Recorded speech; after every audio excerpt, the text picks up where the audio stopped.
One more day for the prosecution. I'm Chris Davis. Seeing autopsy photos of a child may have been tough on the jury in the Maya Hernandez trial last week. They also saw police interrogation video and heard from the medical professionals who dealt with Hernandez's children when police say they were left in the hot car.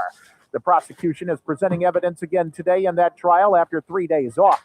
Charges against Hernandez include second-degree murder and child cruelty. Somebody turn the heat on. Also being considered today in court is whether former Kern County Supervisor Zach Scribner gets a mental health diversion, which means criminal charges could be dropped in the 2024 case where police say he took drugs and under their influence got in bed with and had sexual contact with a child. Scribner is also accused of owning at least 2 rifles illegally. At the menorah lighting ceremony last night at the marketplace, the sister-in-law of Rabbi Eli Schlonger spoke, saying hate must be defeated. Schlonger is the rabbi with Bakersfield roots who was murdered on the beach Sunday in Sydney, Australia, while participating in a menorah lighting ceremony there to commemorate the first day of Hanukkah. Schlonger was the brother Shabbat of Bakersfield Rabbi Shmuley Schlonger. You could help find a missing 15-year-old if you keep a sharp. Bakersfield PD asking you to stay alert for Michael Drummer Boggs, who was last seen Saturday in the Kennedy Avenue area. Police describe him as at risk. Drummer Boggs is described as black, 6 feet tall, weighing 160 with black braided hair, brown eyes. Police are asking for tips. The least expensive gas in the Bakersfield area is at a couple of stations selling it for $3.47 per gallon. The statewide average for California is down to $4.31, says Gas Buddy. I'm Chris Davis in the KERN newsroom with news every half hour and when it breaks on FM 96.1 and AM 1180 KERN. What do you think? This is the Army where you shoot them a mile away? You got to get a post like this. Bing, you blow their brains all over your nice Ivy League suit. It's the Ralph Bailey Show on News Talk 96.1 and AM 1180 KERN. Now make sure you leave the house when you make the call. You understand me? You hear me? Call from an outside line. I mean it. Call in or text to 661-842-KERN. That's 661-842-5376. Listen live at KERNradio.com. Now, the host you've been waiting all day for. Live from the KERN studio, here's Ralph Bailey. Hi, everybody, and a very pleasant good afternoon to you, wherever you may be, however you may be listening, or however you may be viewing.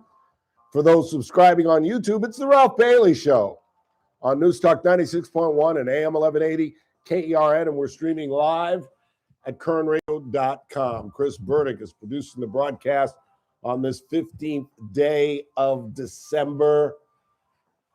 And it's a tough show. I'm not going to lie. It's a tough show to do today, I'll tell you. A triad of tragedy is what I'm calling it. The Bondi shooting in Australia that left 14 dead. The Brown shooting, which was being talked about at a press conference right as I left the house. I don't think that's part of the press conference. It just switched. And of course, the death of Rob Reiner and his wife. There's not much more that I can tell you about these things, but we will talk with Rick Bentley at the bottom of the hour. We'll talk about Mr. Reiner's impact on cinema and the impact on how All in the Family absolutely revolutionized television, I think, like no other show before or after it. Plus, it's a Monday. Kathy Abernathy will be here, and Clayton Campbell will join us at 5 o'clock. We were expected to talk about Zach Scrivener's mental diversion, whether he received it or, well, we were going to talk about Zach Scrivener getting mental diversion because we all know that's what's about to happen. Let's be real. It's Zach Scrivener. It's the DA's aunt. Anybody want to take money that he doesn't get mental diversion? I'm covering all bets. I'm betting on the DA. Don't even get me started. Brian Walsh. You want to hear a funny story, Chris Burdick? Want to hear a funny story? Sorry about that. What? Want to hear a funny story? Sure, of course. Why not? Lisa and I were literally, mutually, simultaneously texting one another when About the verdict Brian out. Walsh verdict came in. It was about 8:30 this morning, and I'm searching through our directory because I don't have her phone number. So I'm searching through our directory. As I'm searching through the directory, choo-choo, and it's Lisa. They got him. He's guilty. And I said, I swear to God, I was just looking up your number. I was going to let you know. But yeah, Brian Walsh, after about 6 hours of deliberation, found guilty of killing his wife. The only question is, what took you so long? 6 hours? That should have been like 17 minutes. Anybody think he's not guilty? No? Let's kick it for a while so it looks like we've done something. What's anybody doing this weekend? You know what I'm saying? You spent about 20 minutes just chit-chatting, making it look like you looked through the evidence. This is the guy in the Commonwealth of Massachusetts who allegedly found his wife, his 39-year-old wife, just dead in bed. And his defense was he panicked, so he dismembered her and hid her body. Yeah, that goes down as one of the all-time defenses. So maybe we'll talk about that with Mr. Campbell, along with the fact that Maya Hernandez testified today. We'll get Mr. Campbell, a criminal defense attorney's opinion on that, on having her testify. I've always been told it's a bad idea to have your client testify, particularly when it appears that they are incredibly guilty. But I guess with all the ridiculous evidence, what do you got to lose? You throw her up there, you let her cry, and maybe she, pulls the heartstrings of the jury. Got nothing to lose, And if she can't explain why she left her 2- and 1-year-old in a car, then the jury's going to make their own conclusion. I don't know. I have, you can feel what I know about criminal defense in my left ear. So what the hell do I know? And a 3-judge panel is discussing or is hearing the case against Prop 50. We may be able to stave off gerrymandering here in the state of California, although I'll be blunt with you, the case does not look good. And I just had a crappy weekend. I really did. And it began Friday. Why was my Friday so crappy, Mr. Burdick? I'm assuming it has to do with the BCHS final. Man, I didn't realize, you get invested. We've been talking to Darren Carr and having the kids in, and, you forget just how invested you get until it's on the line. And God, they should have won that football game. They got down to the 5-yard. They had 1st and goal on the 5 and got nothing out of it. Lost 27-24 to the St. Mary's Rams. And I was happy for the other coach because he's an older gentleman who'd been there forever, apparently, and never won. But it really messed me up. And I put a word in at BCHS. I talked to Megan, and I just told her we'd love to have Coach in, but make it clear to him that if it's too soon or he doesn't want to talk at all, I would completely understand. I'd be willing to bet we talk to him this week, though. I don't think Darren's that kind of guy. I think he's smart enough and mature enough to realize that losing is a part of sports, and you've got to you learn more from losing than you do winning. But it's just sad when you think some of these kids will never put on pads again, and that was their final game. And if you're Cohen Peters, the field goal kicker, they had 1 blocked and 1 miss, or 2 misses? No, 1 blocked, 1 missed. He made 1. Okay. And, he's probably taking it all on him, and that's not how football works. No one play makes a football game. They were, in fact, lucky to be in the game at the end of the game because one of the idiotic Ram wide receivers, number 14, the kid that was killing them all night long, the kid who fumbled on the 1-yard line earlier in the game, when they had the game sewed up, he catches a pass and tries to run instead of just getting down. If the kid just catches the ball and gets on the ground, the game is over. Instead, he's trying to maneuver, and they knock the ball out of him, and we get the ball back. we being the BCHS Eagles. And then we marched it down to 5 and missed the field goal to put it into OT. But I think we're going to talk with Coach. I think he's wants to highlight his players and maybe bring some of the kids in. And Lindsey Vonn, did you see this? I did. She is a champion at 41. Why is that incredibly significant? Is that the last time Tiger won one too? No. I don't know, maybe it's time to go. What's coming up? The Olympics? You damn Skippy. Would it be cool if she won a gold medal at 41 years of age? It would be pretty interesting. That would be really cool. Did you see her crying?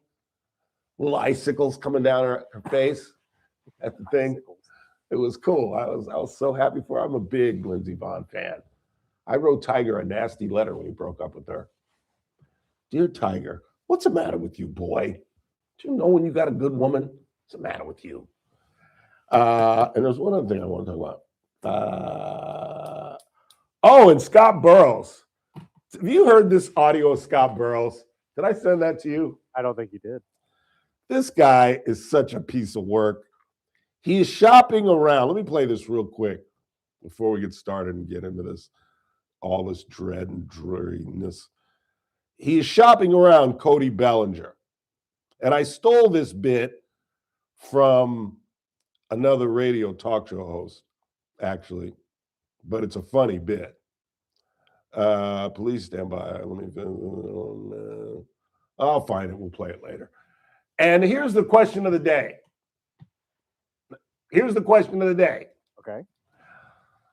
You pay for a window seat. You pay for it, Chris. Okay. I come in with my child who is crying, and I ask you, will you give up your window seat, sir, for my child? Are you obligated to give up your paid window seat? Obligated? Absolutely not. But if you feel so inclined, depends on the seat you're giving up, though, because I'm not giving it up for a middle seat. I wouldn't give it up. But one woman is suing because the crap she got for not the seat thing happened like a year ago, but the suit is the new news. But she is being castigated for not giving up her seat. I'm like, sorry, we should have paid for it. If you wanted it badly enough, you should have paid for it.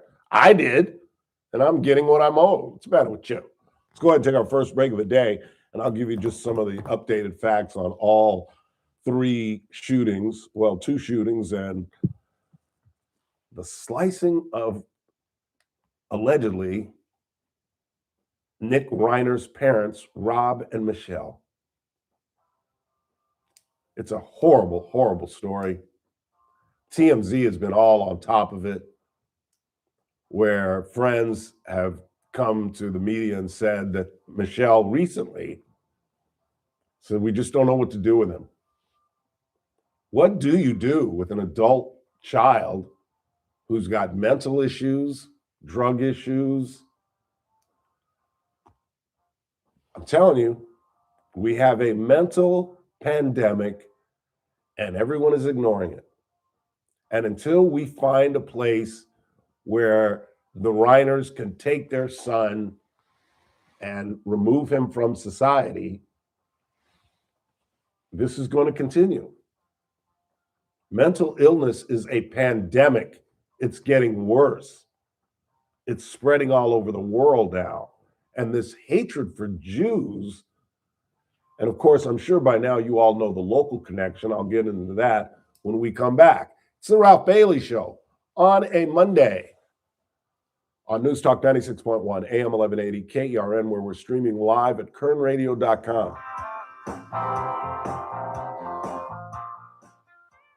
News Talk 96.1 and AM 1180, KERN. Carpet Outlet Plus. Every day is sale day. No one can beat us, no one can touch us. You won't find better prices. Shop and compare, we don't care. Take a look our way and come into Carpet Outlet Plus. Every day is sale day. Pet stains on your carpet? Carpet Outlet Plus has everything you need to make your floors pet-proof. With over 100 in-stock waterproof floors, Carpet Outlet Plus can solve your pet problems for good. We also stock over 50 colors of pet-perfect carpet. Call, click, or come by today for your free in-home estimate. Don't forget, for the do-it-yourselfer, we also offer free next-day delivery on all qualifying stock floors. And as a bonus, go to carpetoutletplus.com and apply for 12 months no-interest financing. Carpet Outlet Plus, 3.5 blocks west of 99 on Rosedale Highway. Carpet Outlet Plus. Hey, I said that girl thing to you. Cashback is not available on gas in New Jersey and Wisconsin. $5,000. That's the average amount of money people in the U.S. are now spending on gas in a year. $5,000. That's crazy. If you drive, you have to download Upside, the free app that gives you cash back every time you get gas. That's right. You can earn real cash back with Upside just by buying the gas you're already buying. You can literally start earning cash back today. I use Upside every time I fill up, and I've already made around $300. You're putting gas in your car anyway. Why not get real cash back? If you like free money, download Upside. I'm saving the cash I earn from using Upside to help pay for a vacation later this year. Download the free Upside app now to earn cash back every time you buy gas. Use promo code PIPE to get an extra 25 cents per gallon on your first tank. You can cash out anytime right to your bank, PayPal, or a gift card for Amazon and other brands. Just download the free Upside app and use promo code PIPE for a 25 cents per gallon bonus on your first tank. That's code PIPE for a 25 cents per gallon bonus. Are you looking for a hospital that truly cares for your health and well-being? At Good Samaritan Hospital, they provide high-quality medical detox, psychiatric services, and medical and surgical care. They accept most insurances, including Medi-Cal, Medicare, and Kern Family. They offer Kern County's longest-standing inpatient detox program with dual diagnosis that combines medical care and withdrawal management all under one roof. Learn more at GoodSamaritanHospital.com or call 661-215-7500. Good Samaritan Hospital. They care for their community. I'm JR Flores. Catch my show, The JR Show, weekdays at 2 p.m. Now, back to the Ralph Bailey Show on News Talk 96.1 and AM 1180 KERN. It's a burning thing.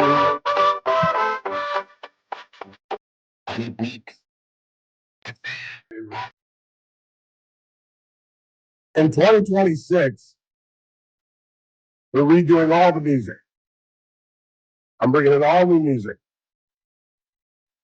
So look all depressed. I'm not looking depressed, but you know how many times you've told me that before? Well, we're doing it this year. Okay. 2026. When I get back from vacation, all new music. I don't know if you know, but that's the international sign for all new music. There's not much that I can tell you that you don't know about the three incidents. The Bondi shooting where 14 people are dead, range in age from 10 years old to 87 years old.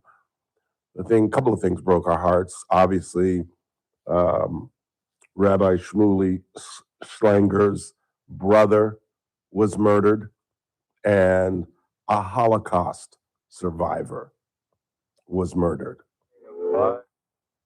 I mean, do you know there was a 345% increase in Jewish attacks last year? I don't know where this is coming from. I don't know what started it, what bubbled this thing back up. But when I was a kid, it was all starting to come. There was still that resentment. You know, I grew up in the 70s, so it wasn't that very far from World War II. It wasn't very far from the Holocaust. And there was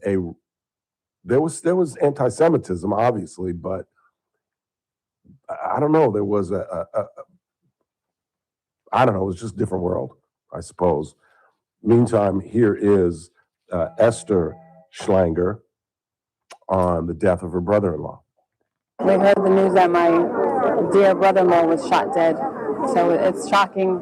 We haven't really processed it yet. It's not real. It's unbelievable. It shouldn't happen. A young man, 40 years old with baby, shouldn't get shot in the head at a Jewish celebration. Just doesn't make any sense. Makes absolutely no sense. Meantime, the Brown University shooting in Providence, Rhode Island, which is the capital of Providence, began in a study hall. I'm trying to find, did I not write that down? God dang it. 12 jurors. No, that's not it. Before the trial, that's not it. Walsh, pair of 3 sons. I did not write it down. God dang it. But burst into a room, and the university obviously has canceled all finals. And did you know that there was a child at Brown University who was involved in the Parkland shooting? Can you imagine that? It's to the point now where we're having young children being involved in more than one mass shooting in their lifetimes. This young child experienced it at what? How old were those kids? 5, 6, 7, 8 years old? And now she's in college and she has to go through it again? And these kids were locked down for hours, had no idea what was going on. I'm sure many of you seen the video where the police came storming in to a class where they were bunkered down and they're screaming, hands up, hands up. I mean, that's traumatic enough. You know, where they're like, we're good, we're good. And the police just doing their job. They're not trying to scare the crap out of these people. Hell, I looked at the video and it scared the crap out of me. Where they come storming in, you don't know who it is. You don't know whether it's the shooter. And the other story that sticks out is this, the man that, Ahmed Al-Ahmed, the man who tackled, was a father and son that opened fire at the Bondi Beach in Australia. And Ahmed Al-Ahmed tackled one of them and got shot for his heroism and is stable and going to be all right, but was shot in the shoulder. I'll be honest with you, man. I've told y'all, I got a yellow streak down my back. You see the size of that gun he had? Have you seen the video of him tackling that guy? I'm not sure if I could pull that off. Because, I mean, all that guy has to do is elbow him off and then turn around and bam, you are dead. I mean, that is uncommon valor. It really is. It truly, truly is. But the question is, what the hell is going on? Is this the world we live in? And of course, and we've got to bring this up with Kathy, Donald J. Trump. Like, I'm really almost to the point, I'll be blunt with y'all, and I know it doesn't help my ratings, and y'all will hate me for it, but I'm almost done with this guy. I really am. I got to be honest. You want me to come in here and lie? And say, I think it's great that as the Rudd family is grieving, Donald Trump mocks him and says that he died because he had Trump derangement syndrome. And he talked about Rob Reiner, a struggling but once gifted artist, something to that effect. Like, you're going to insult the man hours after he's dead? The president, like, if you were an independent person like David, we trashed David Torres for speaking ill of Charlie. God, he's just a citizen. He can do whatever the hell he owns his own business. He don't give a damn about anybody. He can do whatever the hell he wants. This is the leader of the free world. The president of the United States, who represents us all to this planet. And he's mocking a man who had his throat slit by his son. How do you all defend that? How can you bag on me for bagging on this insensitive, cruel, mean-spirited man who just happens to be the president of the United States? It's inexcusable, and it should be unacceptable. And every one of you should be mad. Every Trumpster, every Democrat, every independent should be livid about this. What is wrong with you? I know he listens to the broadcast, or somebody at the White House listens. What? Why? You just can't say rest in peace, Rob Reiner and Michelle. No, you have to mock the man, insult the man, and come up with some zany, narcissistic reason for why he died, because it's all about you. It had something to do with you. Because Rob Reiner, as most of you know, if not all of you, was a very liberal man who was a very outspoken critic of the president. And in the United States, that's not allowed. That's just not allowed, whether you're a Democrat or Republican. If you're a Republican and you speak ill of the king, then you get primaried. And you either resign or you lose. And you lose your career because the king has spoken. And if you're dead, he just traumatizes your family by mocking your dead father and mother and insulting their talent. That's our president. And I've had it up to here with this guy. I really have. He's killing the Republican Party. I've been holding back on this because we've got about a year, 11 months, but we're about to get destroyed in the midterms, all because of DJT. I've held back, but I'm done. Done with this guy. I just don't understand it. Say nothing or just say something decent. But to mock the man, insult the man, his daughter found the bodies, and you have no compassion in your heart? None? As was said about Joseph McCarthy, at long last, Mr. Trump, have you no shame? Quick time out. We'll switch gears a little bit. Rick Bentley has joined us. We'll talk about Rob Reiner's illustrious career and the impact that All in the Family had on this culture and on television. And then Kathy Abernathy is going to join us at 4 o'clock. We'll talk about, can we win in court? Prop 50 is in court as we speak. I would stick around if I you.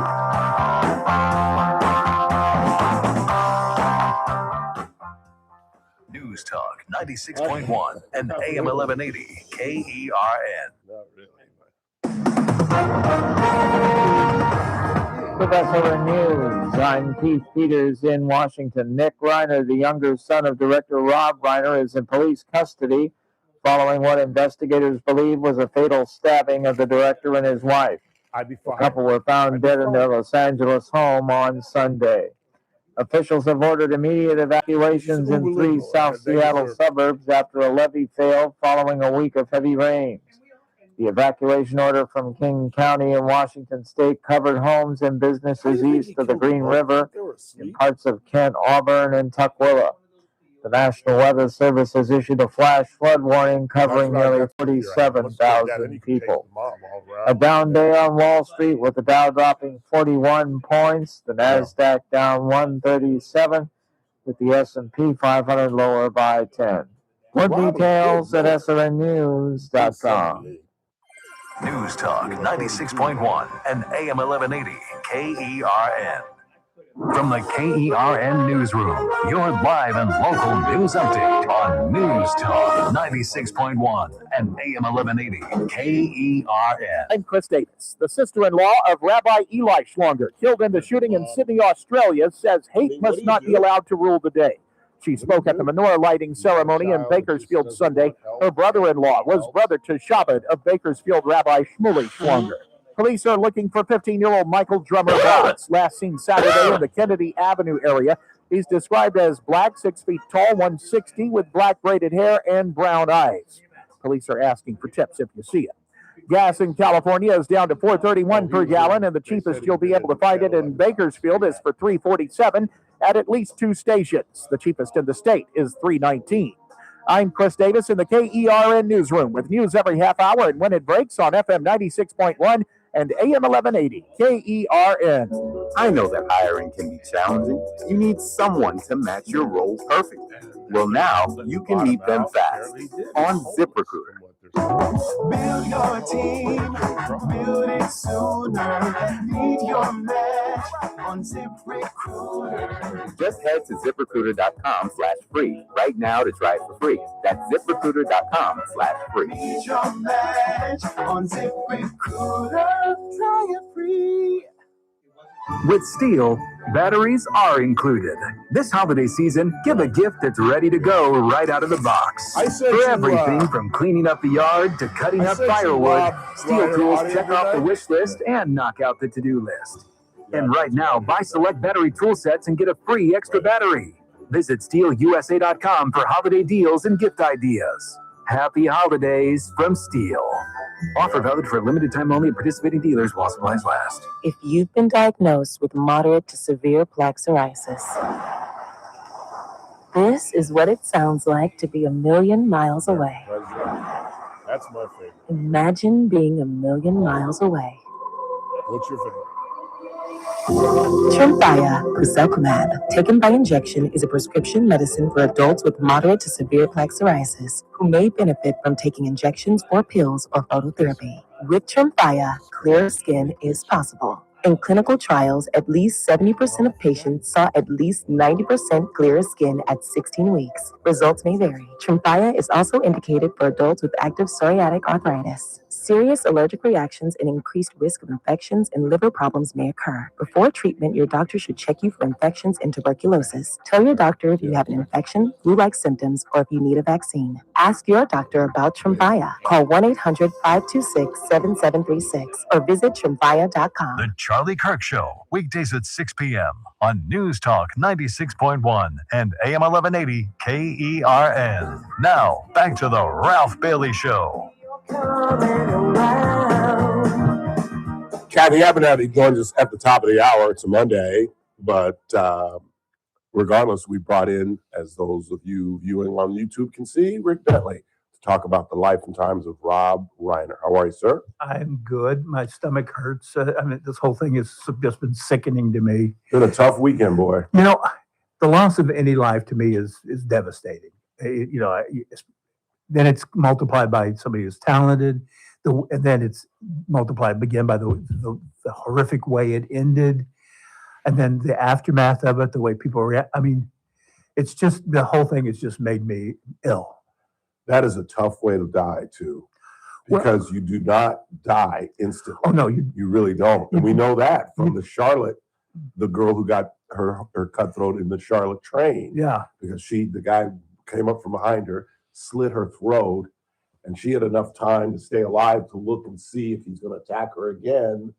And then she sits there for a couple of seconds, 10, 15 seconds, and then you slowly see her slump to her death. Because don't you literally drown on your blood? Yes. Yeah. Yes. I mean, that's exactly what you asphyxiate. And that's horrific. You but then sanguinate. But then your own child. Yeah. I mean, if you wrote this movie, people go, no, that's just, I can't, no, that's too much. We just can't deal with that. TMZ is reporting that they were at Conan O'Brien's Christmas party the night before and got into some very audible fight at the party. And that friend said the mother had thrown her hands up and it just said, we don't know what we can do now. He'd been in and out of rehab almost a dozen times, something like that. And there were times where he, you mentioned, well, when we were talking that they made a movie together. Right. And it seemed like maybe they'd got him back on track. But no. I don't know what you do if you're a parent. I think when that evil of drugs gets you, it's always say you're once an alcoholic and always, once you're a drug addict, it's always there. And the other thing that's just so magnified by this incident is we always talk about, we got to do something. Well, Rob Reiner had money, he had clout, he had influence.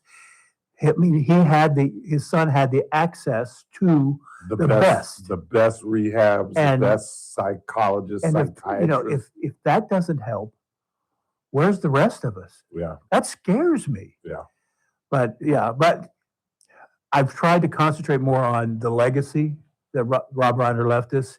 I mean, I try to think of another director, writer who had such influence on television and film, because you can point to directors of being great in film and James L. Brooks in television, Steven Spielberg in film, but when you look back at Carl Reiner, it's his dad, sorry, Rob Reiner's career, I mean, there is no more important television show in history to this date than All in the Family. I absolutely agree. It changed television forever. Yep.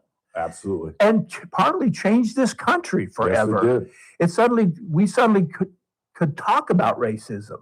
It was one of those things we hit, Uncle so-and-so is a racist, but that's just Uncle so-and-so. Yeah, we just forget. But suddenly it was out there. It was like, wait, there are people like this out there. And how ignorant is it? I mean, that's was the point of it was, and it made us open our eyes and amazing written, performed. It is one of the, anytime I'm asked my, top TV shows of all time, All in the Family's got to be at the top. Absolutely. Tell me another show that may have been more influential. And I'll give you like Hill Street Blues changed the way we looked at detective shows, or Mary Tyler Moore changed the sort of sitcom. Or there's some, but not to have the massive impact that All in the Family did. Yeah. And then he did the same thing with film.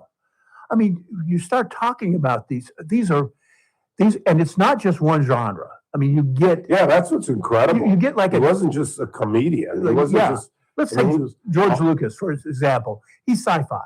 Right. American Graffiti, but I mean, but basically, but he was, he was sci-fi, he was drama, he was comedy. And if you look at the lines from his movies that become zeitgeist in our culture, I mean, look at, this is Spinal Tap. When we say, what do you think of? Turn it up to 11. I mean, that became something, we all use that now. I forgot about that. When Harry Met Sally. I'm having what she's having. Yeah, I have what she's having. That was his mother. His mother, that was Estelle Reiner. Yeah. Who played that role. You look at A Few Good Men. Yeah.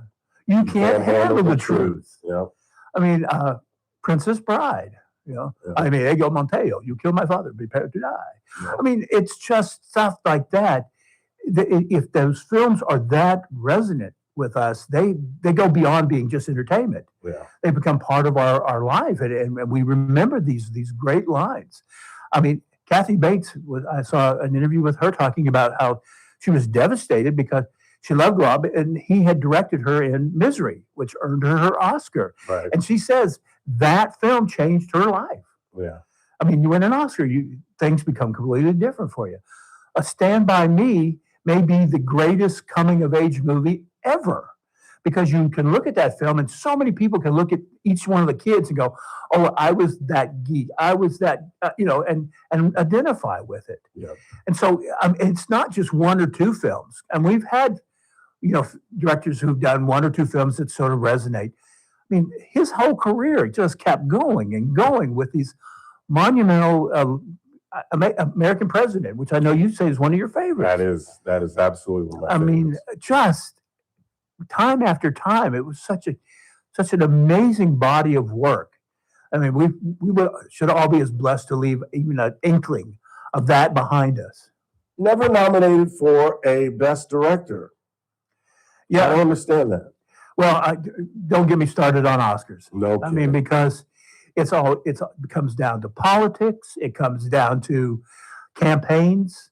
I have seen small films that have been good, and because the studio puts this major campaign on to get voters to, it wins a Best Actor, Director, whatever. So yeah, the Oscars are very political. Yeah. There's no question about that. Golden Globes are even worse. Yeah. We could go into great detail about how those people have been bought off year after year. Foreign press. Yeah. Yeah. So, and I would imagine in the next couple of years, you would probably see Rob get one, an honorary, posthumously. Yeah. And deservedly so. Absolutely. Absolutely. Let's talk about All in the Family for the Chris Burdicks in the world who weren't alive when this thing came on.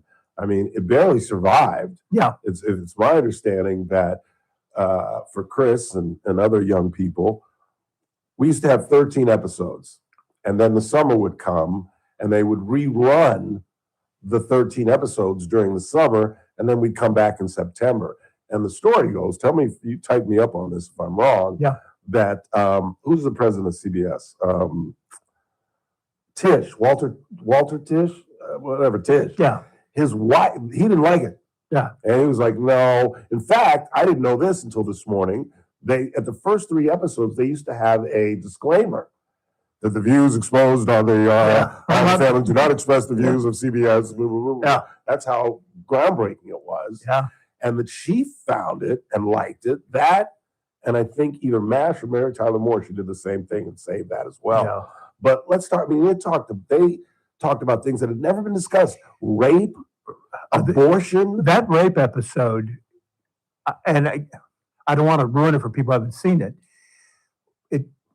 But it's one of the most horrifying things I've ever seen. It really is. And it doesn't go as far as you would imagine, but the fear in Edith's face and the way it was dealt with. I mean, this is a comedy show. I think that's why we love shows like All in the Family and MASH. They're defined as comedy shows, but they're sort of finding the humor and the dark humor of life. But yeah, All in the Family, I mean, it really was the first one to just push racism out there. Absolutely. And you had both sides of the coin because of Archie Bunker and Michael played the uber liberal. Right. And so you had both arguments made every week. It wasn't like, we're just going to get on our soapbox. It pushed it out there, and I think it opened up conversations across the country. Is it right to hate somebody by whether they're left-handed or right-handed, or whether they're a redhead or a blonde, or the color skin? This was the first time in television. I mean, we were coming out of an era where even on television you couldn't have a married couple in the same bed. Right. Lucy and Ricky had separate twin beds. Yep. And so all of a sudden we were hit. I mean, it was like getting hit with a ball-peen hammer. Yeah. It wasn't just subtle. It was like, wow, these people are brave. And that was followed by shows like Maude and other shows that sort of kept pushing that envelope and to open up the world to, again, we needed somebody to say, it's okay to talk about this. It's not okay to be racist, but it's okay to talk about it. And how do we get around? How do we fix this? And the writers were so gifted in making a stone cold bigot absolutely lovable. Yeah, I loved Archie Bunker. We all did. And I think we had sympathy for him. I think that was the key to it, was we all knew he was an idiot. Right, exactly. But he was an idiot of his time. And how many people, I often believe we inherit bigotry from our parents. And so suddenly you have, we feel a little bit of sympathy for him. We know what he's saying is absolutely wrong, but we feel sorry for this guy for not knowing better. Right. And so I think that's why we liked him when we should have just hated him. Yeah. But again, I think we were also given somebody to blame. Yeah. We couldn't put a face on bigotry. I mean, it was such a massive, massive thing. But now we suddenly had, we had a spearhead. We had somebody go, people like that are wrong. I mean, and this show did that, and it did it incredibly, and it changed television. And Reiner being part of that is just, again, I'm convinced 200, 500 years from now, when they're looking back at television history, that's one of the shows that's still going to be talked about. Oh, absolutely. And they displayed it so well. I'll never forget, one of my favorite episodes is when Sammy Davis comes on the show. And right before Sammy leaves, they have a toast. And this could never happen in the 21st century. Right. But in the 20th century, we used to drink after each other. We would drink pop after, like, sure, give me a sip of that. Yeah. And you'd sip it and give it back to your friend. Right, yeah. So they're sipping out of the same glass. Sammy Davis takes a sip and then gives it back to Archie. And Archie's like, I'll drink this later. I mean, the way they highlighted the stupidity of bigotry was absolutely brilliant. Yeah. How absolutely absurd is that? Yeah. And yet that was the thing that made us go, how absolutely absurd is that? Yeah. We can talk about that. So, yeah, that show, it was light years ahead of its time, and a show that would not be made today. Yeah, you're absolutely right. I don't know if I can get it on today. Although maybe streaming services has opened up a potential for that kind of programming, but you wouldn't be on networks at all. I mean, network is now so bland and cookie cutter. I mean, you can't find me a network show that takes a stand. Yeah. Oh, yeah. Well, we have police dramas. Yeah, we're catching bad guys. Well, it's kind of an obvious thing. So and then to spin off the Jeffersons. Yep. And this is pre-Cosby. To finally, now I didn't like it because George, they portrayed him as kind of an idiot, but at least they showed that African Americans can be affluent and can get a piece of the pie, as the song goes, and rise up out of middle class and become affluent. and be racist on their own. Exactly. I mean, that was a great part of it. I think that was the balance. It was that like George was just as much of a bigot as Archie was. Archie was. Yep. And I think that those two shows told us that bigotry doesn't know any sex or gender or race or exactly. It's this virus. It's stupidity. It doesn't care. It's going to take over you. Ignorance knows no color. Yeah, it doesn't. And so that's I also like the fact that the Jeffersons had a Mr. Bentley character. Yes. So I was like, okay, it's one of my guys. So because he was British or something. Yes. It had to be Bentley. Had to be British. I'll leave you with this: your favorite Rob Reiner film. You had to see one of them. I love A Few Good Men just for the writing in it, but the one I will continuously just not stop watching is The Princess Bride. Really? I love The Princess Bride. It is a cute picture. It is it's one of those, when I need to just sort of enjoy myself and love the characters, and that's the one I go with. Yeah. One of the sadder things I saw in the news was Billy Crystal and his wife walking up the street to the house. It's like, wow. He lost his best friend, Robin Williams. Yeah. And now his second best friend, Rob Reiner. It's one of those horrible things about aging, as we begin to lose our friends around us. Yeah. And you wonder, is it better to go first or last? No kidding. I've been to 5 funerals in the last 2 years. That's 5 too many. Yeah, it's crazy. Thanks so much for coming in. We Glad really to do appreciate it. Rick Bentley, everybody. Be back with us on Friday. Quick timeout. Kathy Abernathy at the top of the hour. Clayton Campbell in the 5. We'll talk about the Brian Walsh guilty verdict, murdering his 39-year-old wife. Maya Hernandez, the hot car mom, took the stand today. And Zach Scrivener got a delay in his mental diversion program hearing. We'll talk about that in the 5. It's the Ralph Bailey Show. News Talk 96.1, AM 1180, KERN, where we're streaming live at kernradio.com. Thank you, sir.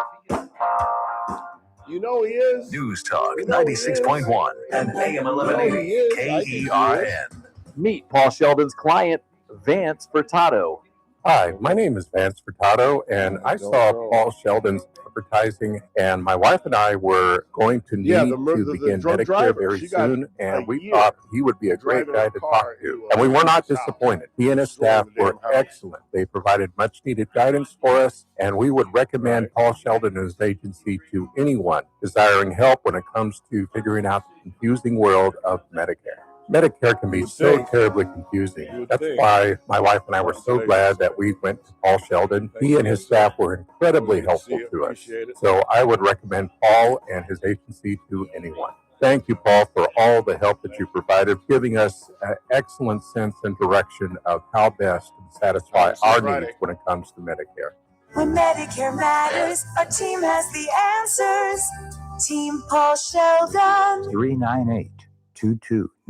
Cashback is not available on gas in New Jersey and Wisconsin. $5,000. That's the average amount of money people in the U.S. are now spending on gas in a year. $5,000. That's crazy. If you drive, you have to download Upside, the free app that gives you cash back every time you get gas. That's right. You can earn real cash back with Upside just by buying the gas you're already buying. You can literally start earning cash back today. I use Upside every time I fill up, and I've already made around $300. You're putting gas in your car anyway. Why not get real cash back? If you like free money, download Upside. I'm saving the cash I earn from using Upside to help pay for a vacation later this year. Download the free Upside app now to earn cash back every time you buy gas. Use promo code PIPE to get an extra 25 cents per gallon on your first tank. You can cash out anytime right to your bank, PayPal, or a gift card for Amazon and other brands. Just download the free Upside app and use promo code PIPE for a 25 cents per gallon bonus on your first tank. That's code PIPE for a 25 cents per gallon bonus. Are the rising waters of expenses and debt threatening to drown you? Many people try to stay afloat by borrowing more money or using debt settlement programs, but those can take years. If you're trapped under credit card debt, medical bills, payday loans, or buy now, pay later plans, Chapter 7 bankruptcy could free you much sooner, in about 4 months and for a fraction of the cost. Stop the harassing calls and letters, rebuild your credit quickly, and clear the way for a fresh start. At Clean Slate BK Group, consumer Chapter 7 bankruptcies are all we do. We can help you erase credit card debt, medical bills, personal loans, even past due utility bills. Find out if you qualify at no cost and with no obligation. Go to csbk.com. This is an attorney advertisement. Your results may vary, and prior results do not guarantee a similar outcome.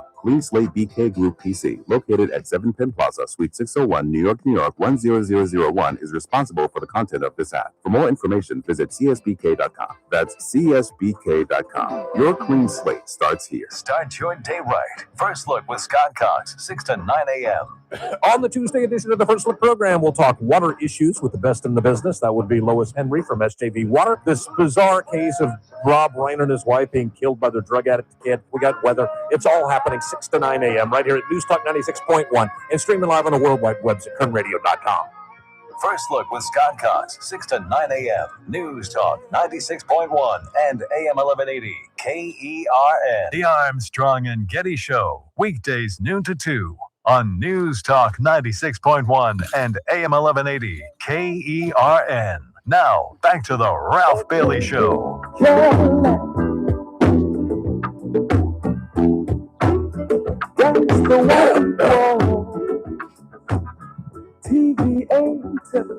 The biggest scam in America is pharmaceuticals and the money that we spend fighting the common cold.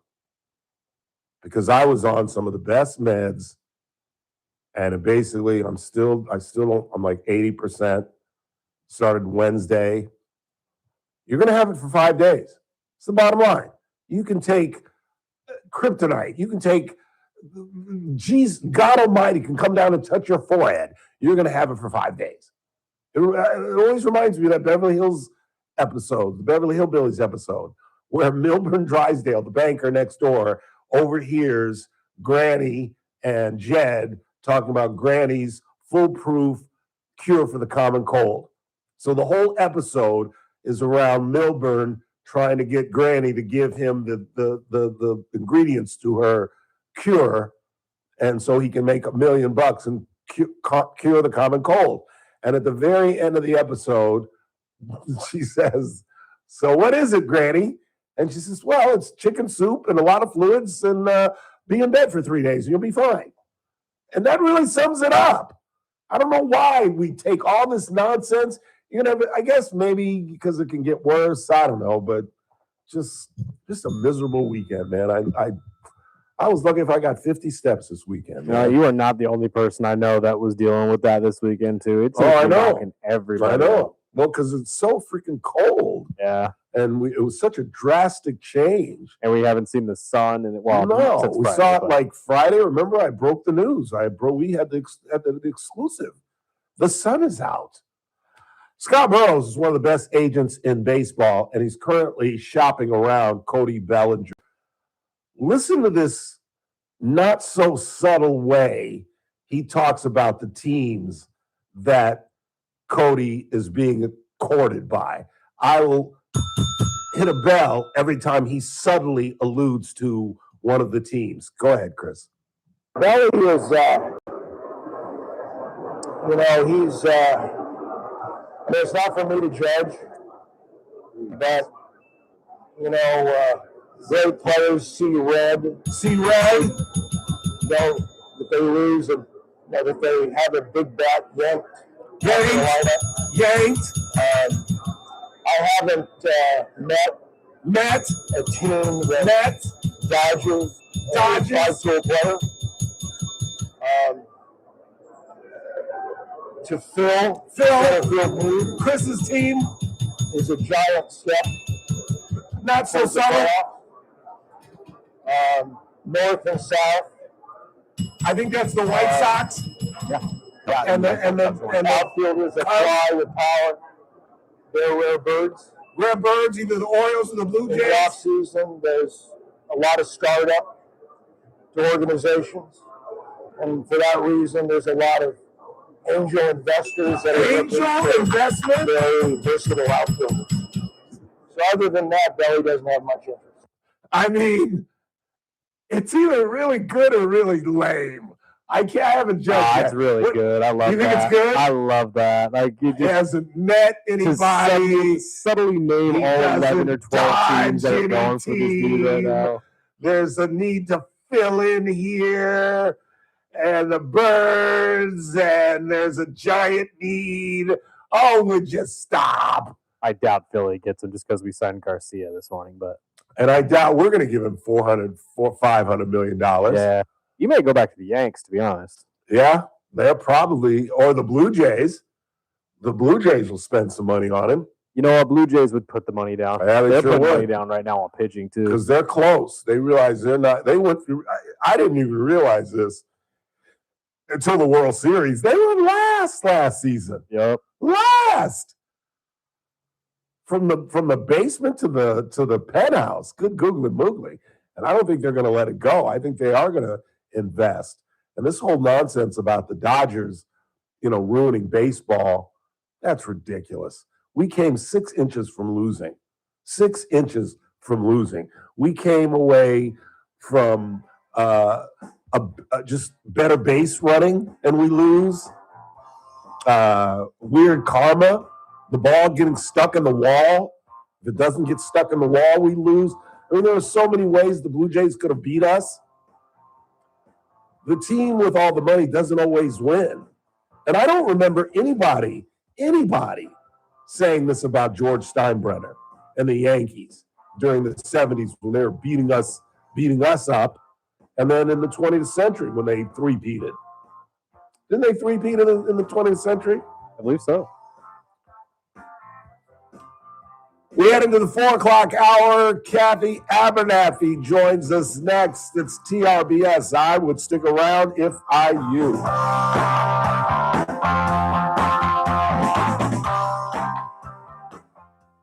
This is AM 1180 KERN. Green Acres. This is 96.1 FM. Bakersfield. Online at KERNradio.com. News this hour from Town Hall. I'm Keith Peters in Washington.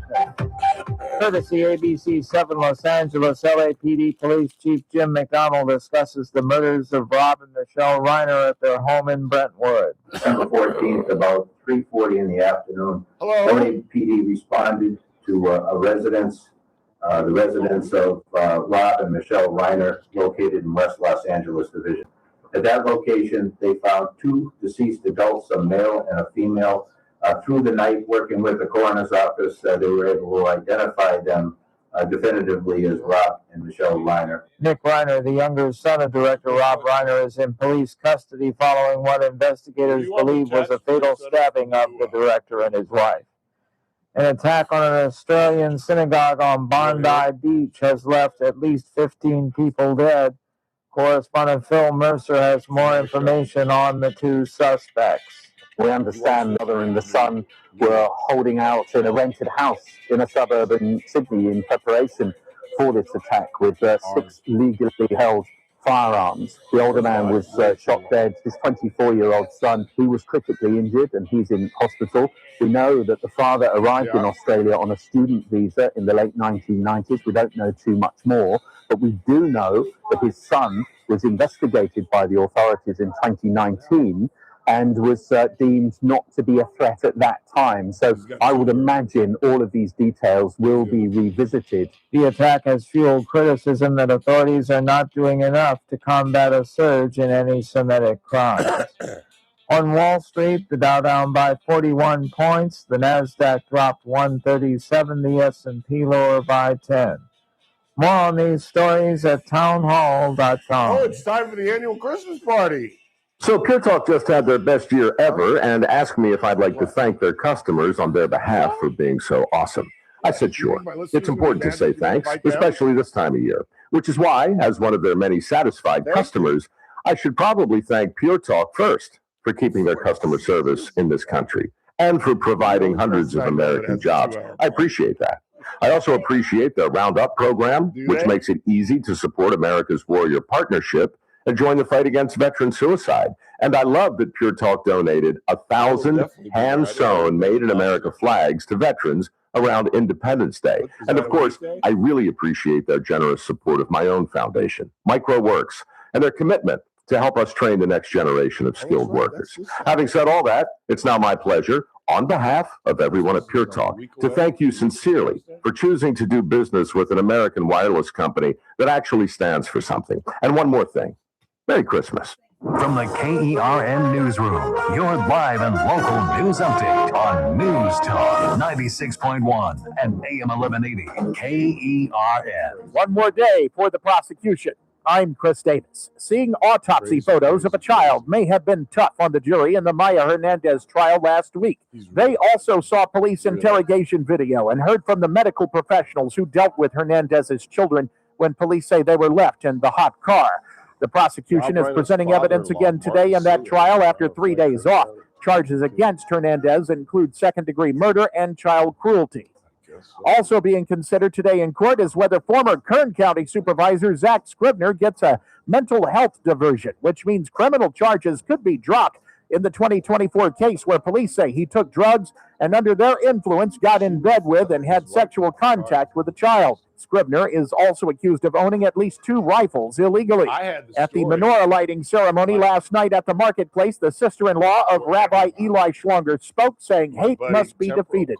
Schlonger is the rabbi with Bakersfield roots who was murdered on the beach Sunday in Sydney, Australia, while participating in a menorah lighting ceremony there to commemorate the first day of Hanukkah. Schlonger was the brother of Shabbat of Bakersfield Rabbi Shmuley Schlonger. You could help find a missing 15-year-old if you keep a sharp lookout. Bakersfield PD is asking you to stay alert for Michael Drummer Boggs, who was last seen Saturday in the Kennedy Avenue area.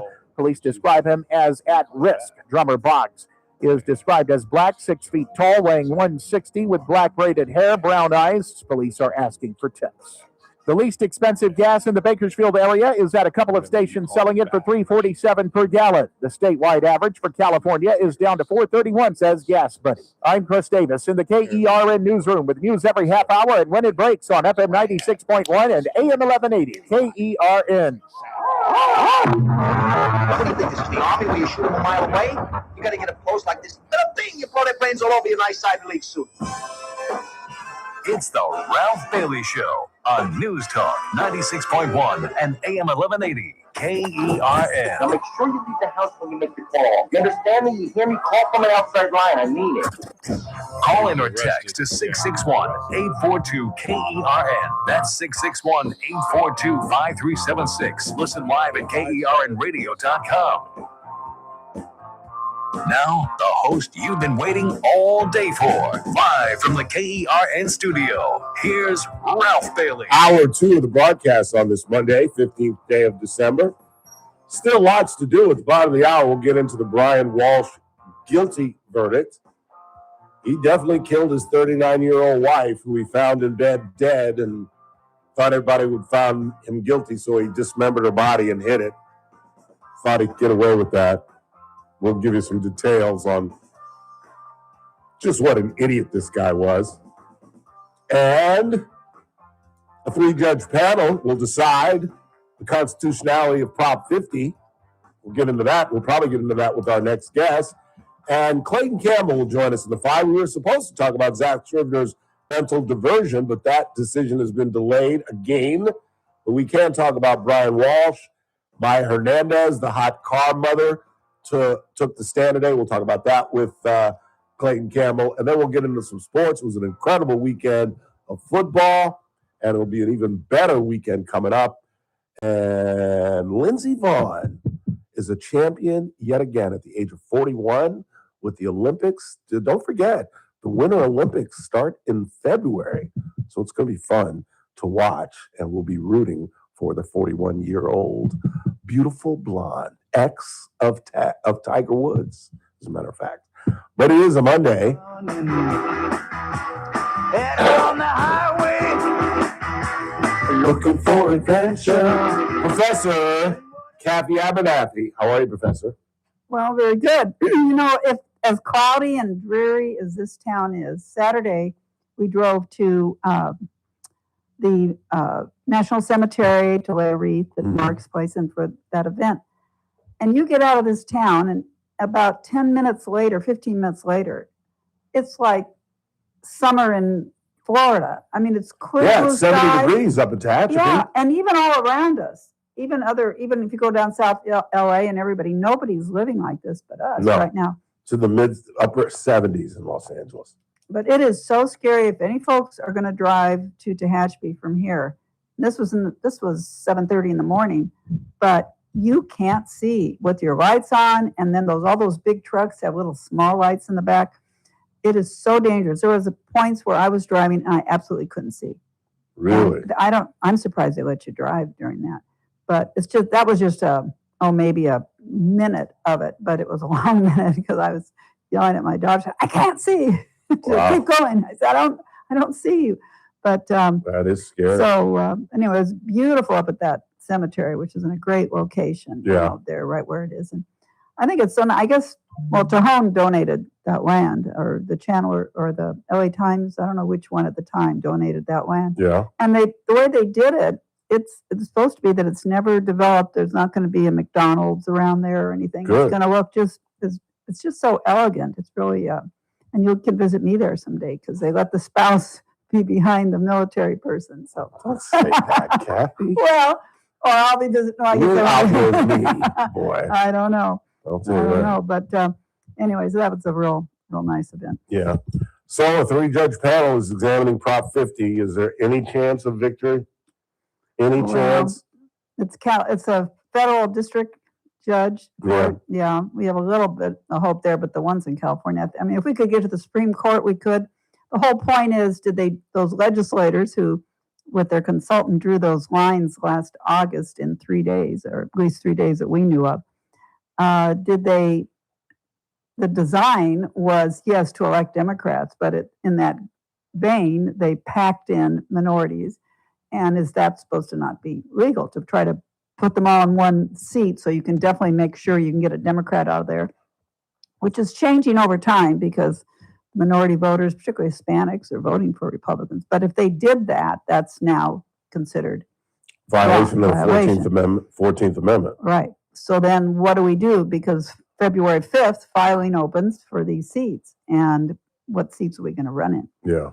So it'll either be the old seats. I don't know if the court would decide that, or say you have to have another election and the legislature gets to draw plans again. And whatever they do will be basically cheating. I think they gave Lodi 3 different congressional districts just to try to win some other seat nearby. Again, there's nothing that can be done but to have fair seats. It's very simple. Honor city and county lines. The less you break them, the better the plan is. A computer can do it. That's what we need to do. Get away from this. But it'll be interesting because there are 5 congressional. We only had 9 of the 52 seats that Republicans won. That's all we had, even though statewide we get 45% of the vote.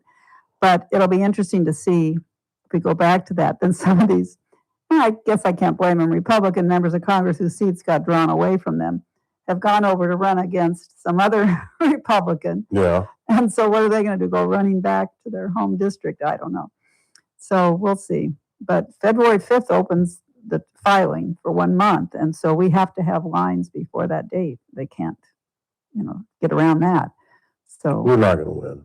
Well, win that court case? I think what impact does the Texas decision have on us? Well, the fact that the court said you can go ahead and do this. Yeah. Doesn't that hurt our efforts? Well, but I thought the point was I think one side was accusing them of doing that, and did it result that way, but was that the aim of what the intention exactly? So I don't know. Of course, they're going to have an interesting U.S. Senate race. I think I'd love to go to Texas and work against Crockett. Oh my God. Oh goodness, I can't believe she doesn't just move somewhere else, but she doesn't have a congressional seat to run for, I guess. So she's running statewide, but she's an embarrassment. She really is. She really is. Have you seen some? We're going to put. I've got so much audio. I've just been accumulating it, and just want to have just a segment. You could have a show. I mean, a show like in Vegas, just showing her clips. Did you see her get heckled this weekend? No. A black woman heckled her and said, "Stop trying to be a ghetto rat. You know you from some rich community." She's not even from Texas. I didn't even know that. I thought she was from Houston. She's not from Houston. She moved to Texas, and she grew up incredibly affluent. She went to one of the best private schools just like in her AOC. community. Yeah. And she said, stop trying to be a hood rat. You're not a hood rat. And even if you are, you're an embarrassment. And she was like, she could not, she didn't know how to handle it. That's good, because I can't stand it when she does this cheap When she old goes into her ethnic- 1880s black speak. You know? Yeah, it's crazy. She does it. I mean, she's insulting her own people. I think so. I absolutely think so. And Stephen A. Smith got clobbered by black folks for criticizing her. And so I'm sure African Americans in this community can't stand me, because I constantly make fun of it. And they just act the way they want to. They ain't talking and they're not. And then she talks like this all of a sudden. She's in her white voice. And it's just, and I've got so much audio. I'm just going to have an entire You should have a segment. I am. I absolutely am. And she doesn't make any sense. The one where she says, if you break into this country, you're not a criminal. That's one of my favorites. That's one of my highlight favorites. Shoot your way in, you're not a criminal. Yeah, you're not. That's not a crime. That's not a crime. Oh my goodness, Kathy, that's embarrassment. What do I do about my president? I heard you earlier, and I think there probably isn't a one of us who loves the presidency of Donald Trump and what he's doing. But his mouth, like for this comment about Rob Reiner and his wife, you can't accept that, and I wish he would apologize, but I can't do anything about it. He'll never, ever apologize. I mean, to somehow make it about you, and then while he's talking about it, he insulted the man. He said something to the effect, Rob Reiner, once a talented but now struggling artist, or something to that effect. And it's like, I don't know what that meant. You're just insulting him. You're insulting a dead man whose family is grieving. He had his throat cut. Man, come on. I don't know why somebody couldn't, or at least handle something afterwards with him to say something. See, that's my question to you. That's my question to you. Why isn't there anybody in the White House who tackles him? Who says, Mr. President, you can fire me if you want, but you can't put this out. Believe me, I'm doing you a favor. Now, fire me if you want to. I'll gladly go back to the private sector, but you can't do this. When you say put this out, I figured he just does it himself. You think he tells a staff person to put those out? So he just does it like laying in his bed? I'm sure, because I can't imagine one staffer that Susie Giles would have sent out home today for good if they put it up. I figure he does it. I guess. I don't know, particularly this one. But go back to governing, Mr. President, because you're good at that. But this was unacceptable. How do we can't do anything more about it? How is he going to turn this thing around? Which thing? The downfall of his presidency. His numbers are low. They're never high. But the thing that scares me is his approval rating on the economy and the direction of the country, where they're both in the 30s, and the negative is in like the 60s, almost 70s. Mm-hmm. Well, different times of year, polls, and once the campaigns get going, you find people really start expressing their views. When there's a contrast, you can have this or that. That helps a lot too. But I'm pretty certain as if he keeps going and building this economy to be stronger, to get our manufacturing industries going again, and so far internationally, I mean, it's Ukraine. That's probably.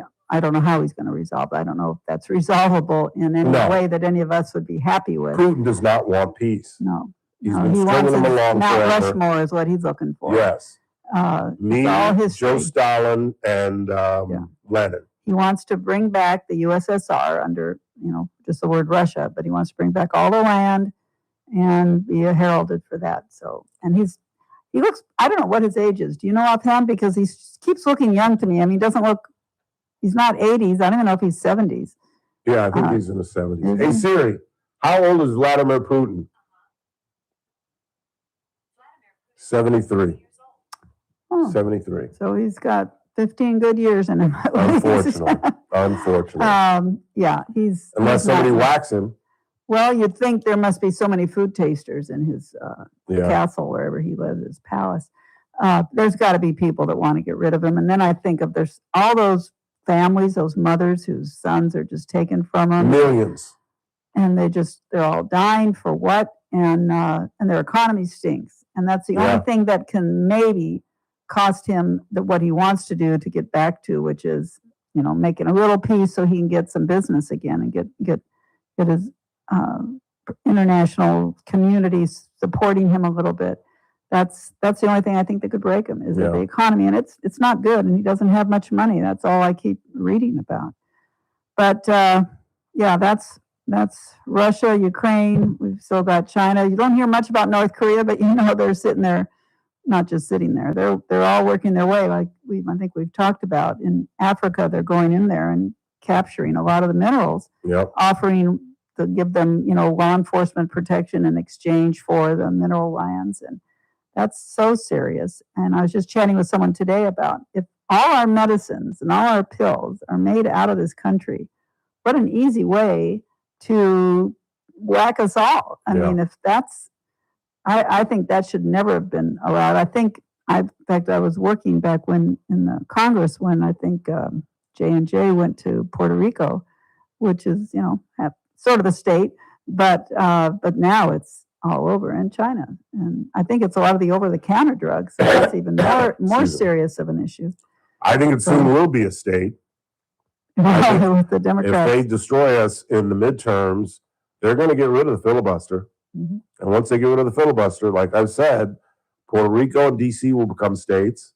They will expand the Supreme Court because they are just they can't stand a conservative Supreme Court. They cannot handle the 6-3. Yeah. And they're going to expand the court, and God knows what else they'll do with a simple majority.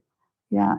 And that's why I told the audience I began to understand why Trump was pushing for it, because his argument was they're going to do it, so we might as well do it now and get something out of it and pass some things before they get to it, because they're going to do it, and they are. They absolutely are. Particularly if a Democrat gets into the White House in 29, good God almighty. They'll undo everything and put everything back to the way it was, just eating up spending, debt. And I don't know if everyone understands why the Senate has the 60 vote issue, because the issue is Congress is 435 people. So to get a majority to pass something is 218. That's pretty tough to get 218 people to agree on something. But in the Senate with 100, and all you need is 51, which is just 2 votes more than 49. Or 50 if you've got the White House. Right, 50 if you have the White House and the vice president votes. That maybe that's not quite fair or responsible, and that's why they have the 60 vote to get rid of. If we're going to get rid of that, if we're going to have serious legislation, you've got to reach across the aisle and get some bipartisanship involved. That's the whole point of it. Right. So now I don't know, and I haven't checked lately, but the Senate's got, I think, a stack of, and I think this is very unfair to any president, of presidential appointments that he's trying to get into these agencies and everything that they're not approving. And that they're just letting it sit there because he doesn't have the votes to bring it up. And that, I think that's why Trump wants to get them to waive it as fast as they can, the filibuster, so he can get all his appointees. And I think it's very unfair for a man to win presidency and then say, we're not going to let you have the appointments you need to run this gazillion-dollar government. Right. So we will see how that goes. But we've got 4 days left until the law, please stand by, the Epstein, Transparency Act? Is that what it's, yes, the Transparency Act kicks into effect Friday. And that means that the government must unleash everything they have. Is that going to happen? Well, I don't think there's anything in there that if they're thinking of Trump that isn't already out there, because we had to know that the Biden administration sat on it and had it. Right. I still believe what it has is things that will affect and hurt families of CEOs that 25 years ago, 20 years ago, 15 years ago were involved. Well, we saw the How long has he photos. been in prison? I can't remember. We saw the photos that the estate let go last week, and the pictures were dominated by Democrats. Yeah. It's That's Clayton and Gates and they got Larry Prince Summers. Larry Summers had to step off from his Harvard gig. I mean, it's Yeah, it's gonna. I think it's gonna play heavier that way because he than was a the Democrat. Congress. Yeah, That's what people forget. Epstein was a Democrat. So who was he paying? Who was he giving money to? Who was he talking to? But how does that Giselle, or how do you say it? Jasmine Crockett? No. Ghislaine his Maxwell? secretary girlfriend. Yeah. How does she get away with not knowing any names? There's no schedule books. There's no airplane manifest. There's nothing. She keeps saying that. I don't know. I don't understand. So why is she in prison? Well, because she helped traffic. Yeah, but how did they ever, I don't recall how they ever proved it, but if they didn't have some type of, well, they had women who I guess confessed, or was testified. But and what a mess. Why won't the victims allow members of Congress to name the names? I understand why the victims are reluctant to name the names because they might get sued. But Marjorie Taylor Greene has been willing to name them because they have name the victims. Yes, or the, name the suspects. Oh, the why suspects. The victims won't say who are you having sex with? Yeah. Who are these powerful men? And the report I got is that they were concerned about getting sued. But again, in Congress, you can say whatever you want, not get sued. Right. Well, I've never understood this whole story. No, I really haven't. It's been going on a long time, and the part of it that I recall was way back when it was in Florida, and it seemed like the Attorney General at the time, and his name escapes me, but I thought he helped him get off. I thought, he was Secretary of Agriculture for a minute. Was he? Oh, U.S. You mean? Yes. He was part of the cabinet for a minute, then he resigned. Yeah, he was the Attorney General of Florida at the time, and I think he was Acosta. I think was his last name. I'm pretty sure. I'm pretty sure the last name was Acosta. Well, anyway, these things go on. There's always some mini or major scandal. I mean, we've had. I was just thinking today between the Kennedys and LBJ. I don't know. He never had these kind of scandals, did he? Well, because they didn't cover him. They didn't cut. There you go. That's right. They covered it. He was sleeping with all his secretaries. Yeah, and then they covered up that FDR wasn't in control. Even way back when Wilson was president. Of course, there was no TV, but they didn't do much. He had a stroke, and his wife was running the nation. A year and a half, and nobody noticed that he wasn't holding cabinet meetings. Because I point that out. Boy, Trump has cabinet meetings. I remember that because I used to know all the cabinet secretaries. With Biden, I couldn't have named you one. Yeah. Because he never held those meetings.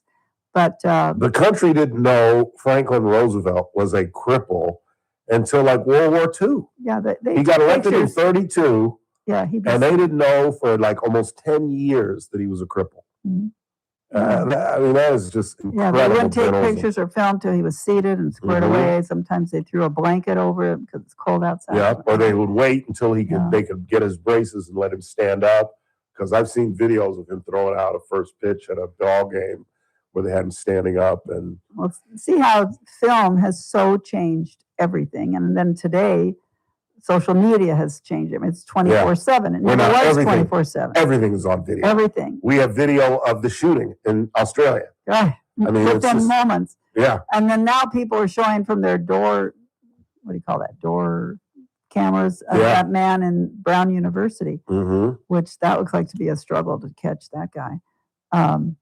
Did you hear that there was a girl that was at the Parkland shooting that was going to Brown? Right now? Yeah. She was involved in 2 mass shootings in her life. Well, Parkland was 1963. No, New Jersey. I'm thinking of JFK, and he was taken to Parkland Hospital. Yes. No. Okay, I'm jumping here. New Jersey. Yeah. The New Jersey shooting. And she was also at Brown University. But not in that classroom, or do we know? She was in the classroom. Not in the classroom, but in a classroom. Yeah. And was held down for 12 hours. Brown's going to have a real problem figuring out how they're going to handle opening up, or any university. Are they going to have guards at the front door of these buildings? A lot of these schools, if they're new, aren't like the old days where they're, structure 4 or 5 stories, and you could have somebody at one entrance or something. But how's he going to know? What's going on, Kathy? I don't know. I was thinking when you were speaking earlier, it is such a ugly time right now. It is. So much. It is violence all over the world. That man on the subway that just sitting there half asleep, gets up, stabs a girl, and walks off. How do you get to that point in your life that it'd be like throwing his gum wrapper at her. That's about a mean thing to do. But Well, the guy in Chicago that went to the gas station, got a gallon of gasoline and threw it on a woman and lit her on fire on the train. I mean, we have a mental health pandemic, and we're not doing a damn thing about it. Well, I don't know if we know how. I don't know that when I hear about different therapy and caregivers here, you gotta lock them up, Kathy. Well, lock them up. We used to have the Lanterman facilities. Those of you old enough like me can remember those. Those were where you put people who can't live on their own. And no one's accepting that. They didn't accept it in the 70s. They said, no, you can't do that to people. You have to do that to somebody who's willing to sit there with his clothes down or urinate on the street. You can't let them have a tiny house. You can't let them be in low-income housing. It's not going to work. They have to be under lock and key. I don't mean in a cell, but they can't go out to society. And because that's what the writers should have had the ability to do. Yeah. Because their friends are saying that Michelle, the mom, said they had thrown her hands up. Yeah. Like Mr. Bentley brilliantly pointed out, here's a guy who's got all the money in the world, all the access to all the rehabs. The kid was in and out of rehab more than a dozen times. You imagine going to rehab a dozen times and it's still, and either his brain is fried and I'm guessing, this is just my speculation, he went in there demanding money and the parents were like, either he got him in their sleep or because apparently they got into a fight the night before. That's what I heard. Some fight at a Conan O'Brien party. Yeah, it was a Conan O'Brien Christmas party. But he was probably drunk or something or on drugs. High, what do you do? And somebody said today, how does his daughter, who walked in and saw this of their parents, how do you get that out of your head? You don't. It haunts you for the rest of your life. You gotta pray. You gotta pray, folks, for your families. You really do. You really do. Thank you so much. Okay. I was going to say, and I'll see you before Christmas. Okay. Happy Abernathy, everybody. And can you do it? News Talk 96.1 and AM 1180 KERN. Because that's With us news, I'm Keith Peters in Washington. Authorities are again searching for the person seen in grainy video walking away from the Brown University shooting that killed 2 students and injured 9. Officials said late Sunday they released a person of interest they had detained earlier in the day, finding no reason to keep him in custody. This setback left law enforcement without a known suspect. Officials have ordered immediate evacuations in 3 South Seattle suburbs after a levee failed following a week of heavy rains. The evacuation order from King County in Washington State covered homes and businesses east of the Green River in parts of Kent, Auburn, and Tukwila. Do we bring anything? On Wall Street, the Dow down by 41 points. The NASDAQ dropped 137. More details at SLNnews.com. News Talk 96.1 and AM 1180 KERN. From the KERN Newsroom, your live and local news update on News Talk 96.1 and AM 1180 KERN. I'm Chris Davis. It's day 5 of the Maya Hernandez trial, and the prosecution still has the floor, presenting evidence and picking up where they left off Thursday afternoon. Hernandez is facing second-degree murder and child cruelty charges in the hot car death of her 1-year-old son Emilio, which happened in June. For former Kern County Supervisor Zach Scribner, court today is to decide whether he might get a mental health diversion and eventually be free of any criminal charges from the 2024 incident where police say he took drugs and then got in bed with and had sexual contact with a minor. Police say Scribner also owned 2 rifles illegally. The mental health diversion might mean charges are dismissed if it's granted. I'm Chris Davis in the KERN Newsroom with news every half hour and when it breaks on FM 96.1 and AM 1180 KERN. When your business technology breaks down, you need help fast, and you need it from the people who understand your local market. That's one of the main reasons we've teamed up with Adaptive Networks, because we have a unique business, because when our IT goes down, you hear nothing, dead air, and we're dead.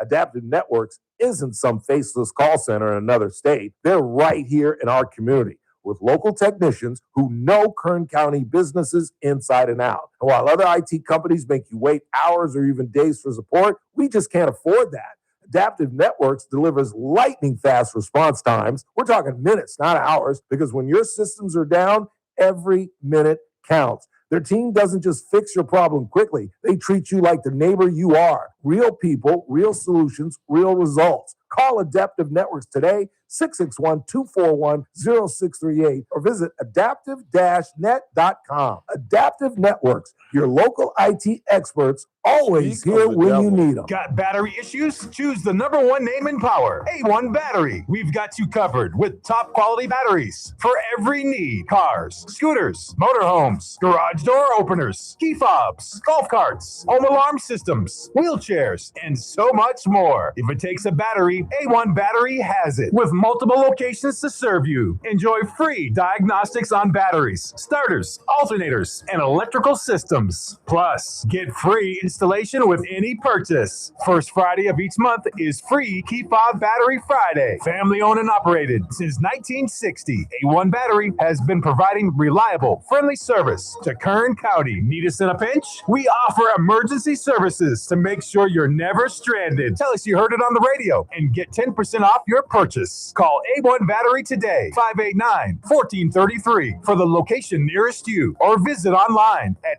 a1batterycompany.com. A1 Battery, powering your world, one battery at a time. This holiday season, make magical memories at the Valley Children's Ice Center. Bring family and friends to glide, spin, and celebrate the most joyful time of the year on the ice. Kern County's premier ice skating experience is the place to get together this time of year to spend quality time with the family. Enjoy some hot chocolate, great pizza, and fun times for the holidays. Daily throughout the holidays. Check out vcicecenter.com for exact times. See you at the rink. You're listening to The Ralph Bailey Show. Catch me weekday morning 6 to 9 a.m. on First Look with Scott Cox, News Talk 96.1 and AM 1180 KERN.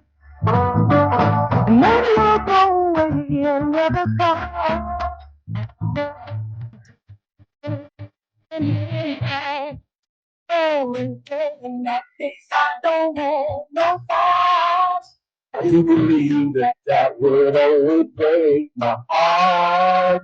Oh, if you feel like loving me, if you got the notion, I'm second that emotion. So, if you feel like giving me a lifetime of devotion, I second that emotion. I get entertainment out of reading Facebook comments. Oh. And these are about Maya Hernandez. One woman was very forgiving. Really? She writes, it's easy to judge and act like perfect parents over a screen. What she did was very, very wrong, and we all should know by now how risky it is leaving behind children in cars. However, she didn't know the AC would turn off in her car. She should have been going to check on the babies more often, or even brought them inside, considering they're saying children were allowed inside the spa. But from what I read, she was a good mother. Really? That's debatable. She took good care of them before this tragedy. She will live with the guilt for the rest of her life, and ultimately will have to stand to God on her judgment day. There's only one E in judgment.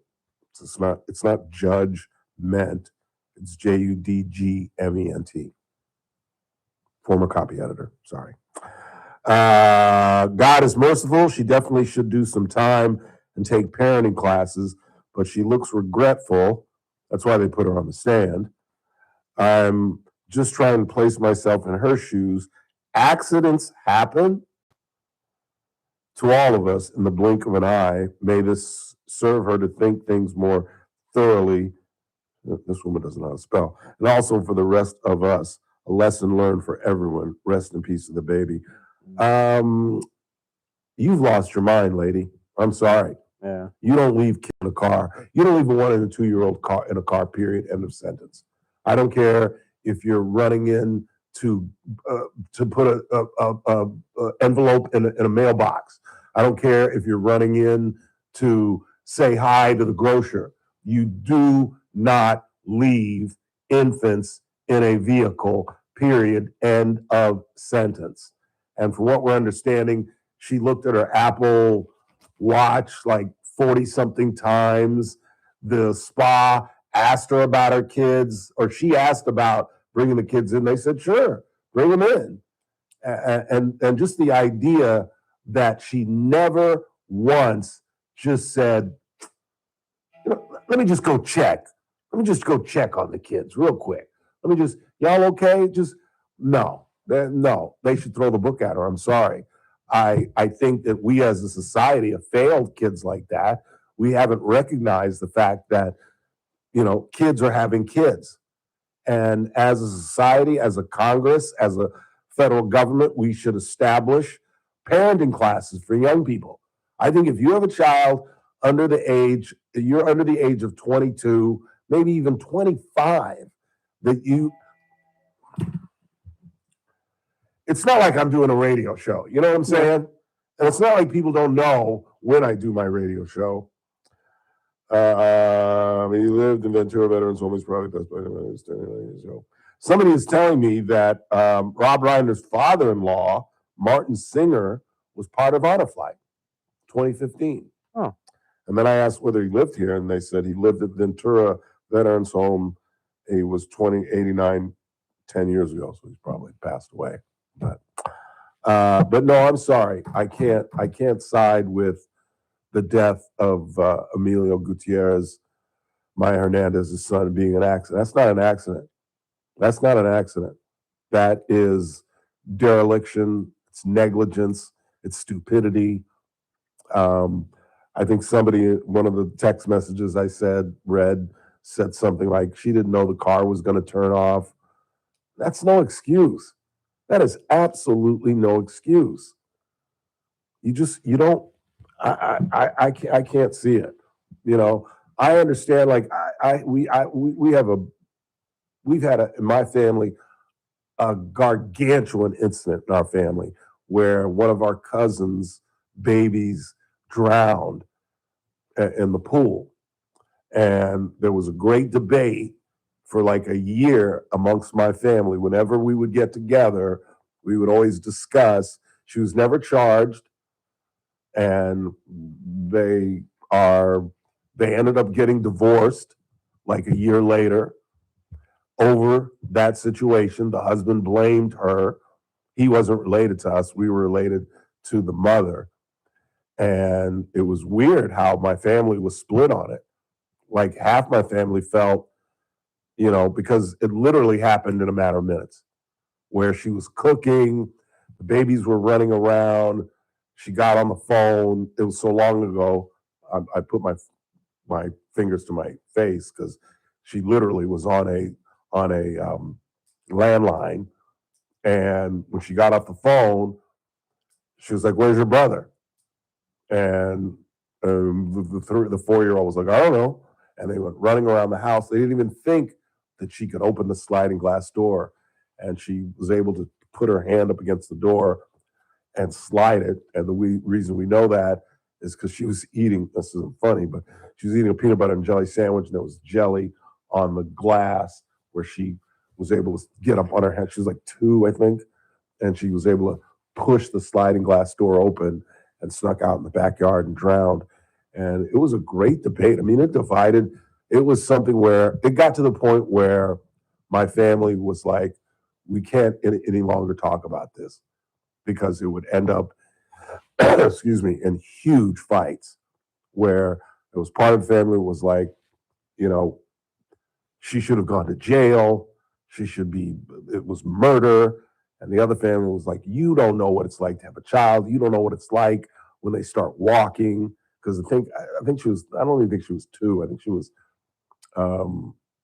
like maybe 16 months and was just walking. And that, I was on the accident side. I was on the side that could happen to anybody, but this was not an accident. This was no accident. 842-5376, 842-KERN. You got anything? Yeah, I got a couple here. What do you got? Hey, Ralph, I'm with you on Trump. I'm getting so sick of his mouth. I didn't think he would ever get this bad, but this is ridiculous. If he can't if he didn't close the border and the other stuff that he's done that's actually been good, I wouldn't have ever voted for him. He's a freaking idiot. He needs humility in his life. He really does. He really does. I wouldn't wish anything bad on anybody, but I can't understand. I just don't understand it. it's just like, why? Why? If you're just joining us, you don't know what we're talking about. Donald Trump put out a tweet or, I don't know, on his Truth Social, whatever it is, insulting Rob Reiner and saying that the reason he died was because he was so obsessed with Trump, that he had Trump derangement syndrome. And he said the now struggling but once successful artist, and he insulted the man. And just, you don't think that's going to get back to the family? You really don't? You don't think somebody's going to tell them? Everybody tells, everybody, when there's bad news, somebody's going to tell you what it is. I get that all the time, where somebody will say something crappy about me, and my closest friends will be like, "Hey, Ralph, did you see this?" I'm like, "No," and they show me it. I'm like, why did you show me that? So it's going to get back to the family, and that's like torture. That's torture, and that's if it came from like another celebrity, let alone from the leader of the free world. Come on, man. And it's getting to a point where there's going to be a split in MAGA. He's a lame duck. And Republicans are starting to move away already. You see what they did in Indiana, where they absolutely rebuffed his attempts to do redistricting. They said no. Republicans said no. It's tough to be a lame duck. And if the economy doesn't change and he doesn't get on board and stop calling affordability a hoax, like, is everything a hoax with this man? Elections and this and that. Speaking of the devil, did you see Mike Lindell is running for governor of Minnesota? Another wackadoo, Mr. Pillow, one of the biggest con men since P.T. Barnum, and one of the faithful Terry Maxwell-like supporters of 2020 was stolen. It's just, 2020 was stolen. There's no question about that, but not by machines. The 2020 election was stolen by the media, who absolutely ignored the truth about Hunter Biden and the laptop and Russia, and Hunter getting money from China and Joe Biden denying that during the debate. And now we know that is a fact, that Biden just absolutely lied in that debate. And then he pulls out the letter from FBI and CIA people who said that everything that Trump said was lying. We now know that's not true. That's how the 2020 election was stolen, but it wasn't stolen by machines. And Lindell, Mr. Pillow, who Kathy loves, I think Kathy got a little crutch on him, if you want to know the truth. But this guy is the biggest con man. If he is he can't do much worse than Tim Walz, I suppose. But he's running for governor of Minnesota. Let's go ahead and take a break. We'll come back. We'll check the board some more, see what you guys are talking about. I'll give you a little Reader's Digest version of the Brian Walsh story. He was convicted, found guilty, sentencing on Wednesday. He'll spend the rest of his life in prison. You just can't commit murder in the 20th century. You can't. 21st century. You can't. Proof. You want me to show you an example? They will find the Brown University shooter by the end of the week. There are too many cameras. I don't know on a university, but there are too many cameras. There are too many footprints. There's too much DNA. You cannot get away with murder in the 21st century. It is ridiculously difficult. And particularly when it's your 39-year-old wife who you claim just died off in her bed, and you dismembered her because, you would be the first suspect, so you panicked and chopped her up. I wonder if he took her to Satriali's to have her chopped up. That's a Soprano illusion. Forget it. You don't know. Quick time out. We're coming right back. TRBS on a cold Monday on News Talk 96.1 and AM 1180 KERN. We're streaming live at KernRadio.com. News Talk 96.1 and AM 1180 KERN. Welcome to Sundale Country Club, your home for golf, family, and friends. Sundale is more than golf. It's a jewel in the heart of Bakersfield. The proud home of the award-winning Phoenix restaurant, combining upscale dining with magnificent golf course views. Sundale Country Club will soon be your favorite getaway without even leaving town. To reserve a tee time or make a dining reservation, call 661-831-4200. Open to all, but ask about our membership benefits. Golf, family, and friends. It all comes together at Sundale Country Club. And we're back. Another Yes, we're commercial back. for California Fruit Depot. Cal Fruit Depot. First, it needs to be said that a lot of listeners are complaining that you're not pulling your own weight on these commercials. Wait, this is a 1-minute podcast. I'll lead with that. Now back to you. If you're wearing a jacket and you're hearing this commercial, come on out to California Fruit Depot.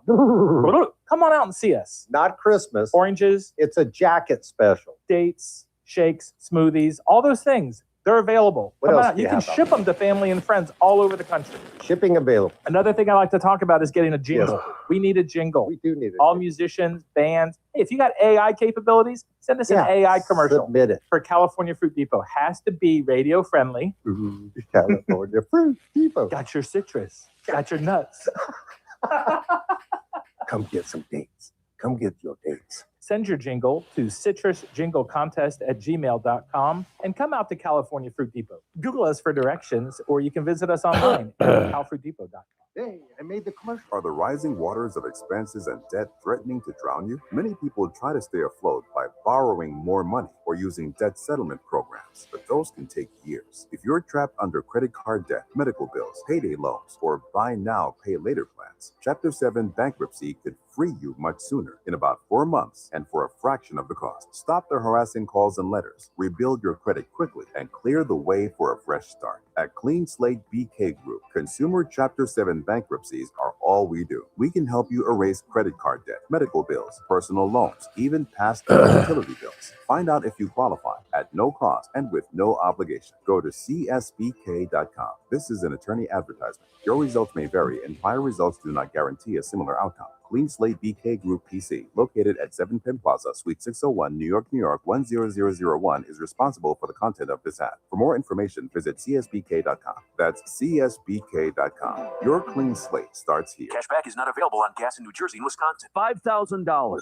That's the average amount of money people in the U.S. are now spending on gas in a year. $5,000. That's crazy. If you drive, you have to download Upside, the free app that gives you cash back every time you get gas. That's right. You can earn real cash back with Upside just by buying the gas you're already buying. You can literally start earning cash back today. I use Upside every time I fill up, and I've already made around $300. You're putting gas in your car anyway. Why not get real cash back? If you like free money, download Upside. I'm saving the cash I earn from using Upside to help pay for a vacation later this year. Download the free Upside app now to earn cash back every time you buy gas. Use promo code PIPE to get an extra 25 cents per gallon on your first tank. You can cash out anytime right to your bank, PayPal, or a gift card for Amazon and other brands. Just download the free Upside app and use promo code PIPE for a 25 cents per gallon bonus on your first tank. That's code PIPE for a 25 cents per gallon bonus. I'm JR Flores. Catch my show, The JR Show, weekdays at 2 p.m.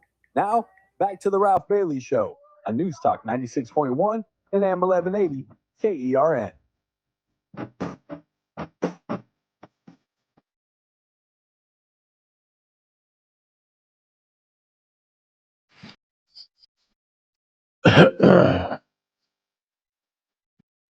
Eight 842-537-6842 KERN. So Brian Walsh found guilty.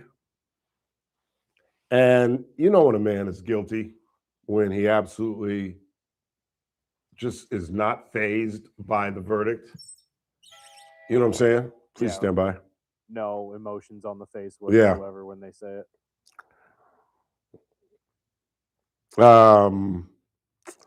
Yeah, he didn't budge.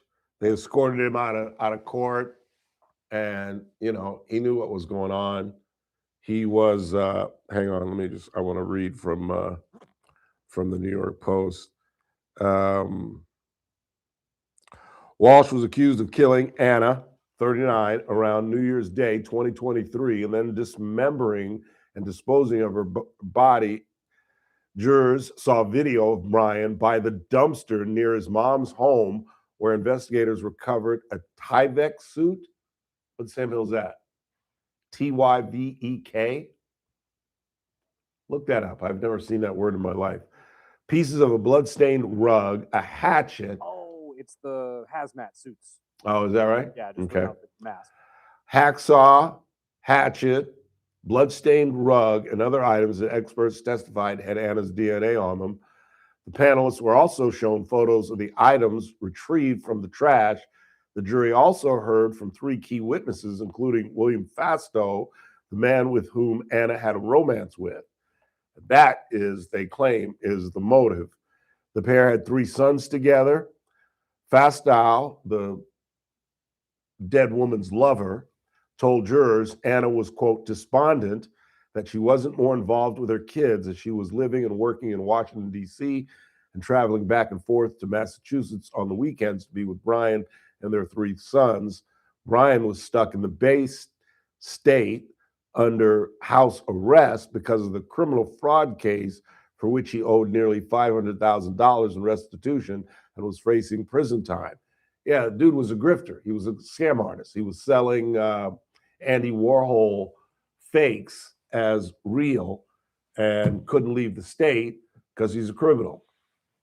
And you really thought you were going to get away with murder? Really? It's amazing how intelligent people can be so incredibly stupid. Really is. Who you got? You got Sean on the line. Sean, you're on the Ralph Bailey Show. How you doing, Ralph? Good, Sean. Oh man, I was listening to your opening monologue, and I 100% agree with you, man. I'm totally done with this dude as well. With Trump. I mean, it's like everything he says, offensively has to be justified. There's a reason for why he said it, but there was never any accountability, man. Like, when are they going to hold this man accountable for what he says, to people? And, again, it's just a train out of control, man. No pun intended, but I heard one of your guests say, oh, yeah, he has good governance. He's been governing great. Since when? I mean, I totally disagree with that. That's just in my opinion. Yeah, it is inaccurate to say that these 10 months, 11 months, however long it's been, almost a year now, or over a year now, has been successful. Foreign policy wise, he's been outstanding. But one of the reasons that Marjorie Taylor Greene allegedly broke off from him is because he was supposed to be an America First guy. And, the ACA subsidies are about to expire at the end of the week. In fact, open enrollment ends today. So people are going to drop off of insurance. We're going to see people die because they don't have health insurance. I'd be dead. If I didn't have health insurance, I'd be a dead man inside of a year. Inside of a year. I'd have a stroke or heart attack because I couldn't afford my meds. I couldn't go see Jeet, couldn't go see Cothery. I'd be dead if I had no health insurance. And that's what's going to happen. Some people are going to just fall off the rolls because they simply can't afford it. And it's just crazy. Right. And I also agree with you, in the part that technically, if it wasn't really for Donald Trump in the beginning of his primaries and his campaigning, the Republican Party would have lost, and I don't really think they have a chance of winning. But, then again, that's my humble opinion. Yeah. All right, Sean, thanks for the call. I appreciate it, man. Have a great day. All right, you too. Merry Christmas. Yeah, history is against us because the last president that gained or won the midterms after his first term, and again, technically, this acts as a first term, having lost in between the 2 wins, was George Bush. And that was after 9/11, when his approval rating was like 107%. He's the only one in the 21st century to hold on to the midterms. It's going to be close in the Senate, but I think we're going to get slaughtered in the House. I think these last elections are a shot across the bow to the Republican Party, and yet no one's changed course. The victory in New Jersey and Virginia, everybody's saying, well, of course they lost in New Jersey and Virginia. New Jersey is a blue state. 850,000 votes. And the man that lost 4 years ago by 2%. This year, he lost by almost 20%. Winnie Sears got destroyed in Virginia. And she just became lieutenant governor under Glenn Youngkin. The mayor's race in Miami. Miami hasn't seen a Democratic mayor, and granted, it's a mayor, but they haven't seen a Democrat run that city since Chris Burdick was 10 years old. No, how old are you? Yeah, so you were 10, it's been 20 years. And all of a sudden, Miami's being run by a Democrat, and you don't think that's a shot across the bow? You don't think that's significant? It is, believe me. And it doesn't look good. And what's crazy is we have the opportunity to destroy these people because the Democrats aren't that popular. They really aren't. But it's the executive branch that kind of bleeds down, and Trump's approval ratings just aren't enough to support. That's one of the questions I forgot to ask Kathy. If you're running for Congress, do you want Trump to come to your community? I'm not sure you do. And that's how Democrats are going to run. You've seen Jasmine Crockett roll out her campaign early. It's all about Trump.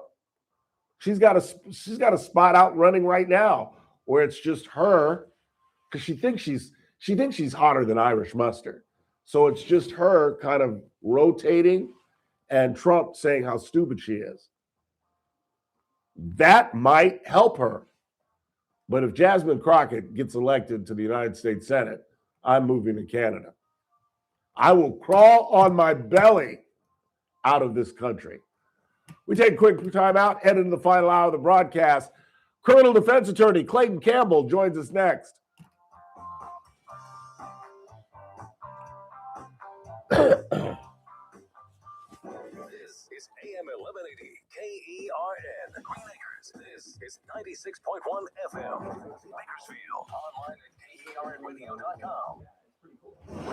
How are you, sir? I am pretty cold. I'm just getting over a cold. To shore up an earthen levee south of Seattle after a small section of it. I know, and I broke one of them. Evacuation order is in place covering Oh no, Seattle no, suburbs. I thought I broke it. Small event within a larger disaster. This one's mine. I don't know where Scott came up with that other one. Walcott of the National Weather Service says weeks of Just heavy sound rain effects. have taken a toll on the region. And now you add I think strong Scott winds. uses it when he does the. What does he do? His, yeah, exactly. Audio from Como TV. I'm Ed Donovan. Federal authorities arrest four suspected extremists in a New Year's Eve bombing plot. What's been going on, man? The FBI says they broke up a terror plot to bomb unnamed companies. You did what? California described only as Amazon. Really? How'd you get them off? The bureaus that killed David. The subject arrested envisioned planting backpacks, improvised explosive devices to be detonated at multiple locations in Southern California. U.S. Attorney Bill Asaley says 4 people are under arrest from the Turtle Island Liberation Front, a far-left anti-government group. The individuals were arrested on Friday, December 12th, when the group attempted to Really? construct and detonate IEDs out in the desert. Audio courtesy KABC. I'm Julie Walker. Australian leaders have promised to immediately overhaul. So what happened? He got pulled over. laws after a mass shooting targeted a Hanukkah celebration on Sydney's Bondi Beach. At least 15 people died in the attack. On Wall Street, the Dow down by 41 points. The Nasdaq dropped 137. The S&P lower by 10. More at Town Hall. Charlie had a heart for the persecuted church. He wanted every believer to live with unshakable faith, the kind of faith that stands firm when following Jesus costs everything.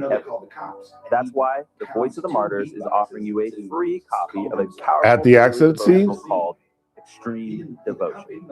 Inside are true stories of Christians in places like China, Iran, and Nigeria who refused to deny Christ even when it meant prison, torture, or worse. Charlie admired that kind of courage. He believed their stories would strengthen your faith and remind all of us that the gospel is worth it no matter the cost. So let's carry that same bold faith forward. Request your free copy of Extreme Devotion today at vom.org/Charlie. Again, that's vom.org/Charlie. Or click the link in the show notes. Wow. Be inspired, stand firm, and live with courage. Nice. But at first I asked her to do that math right there on the screen.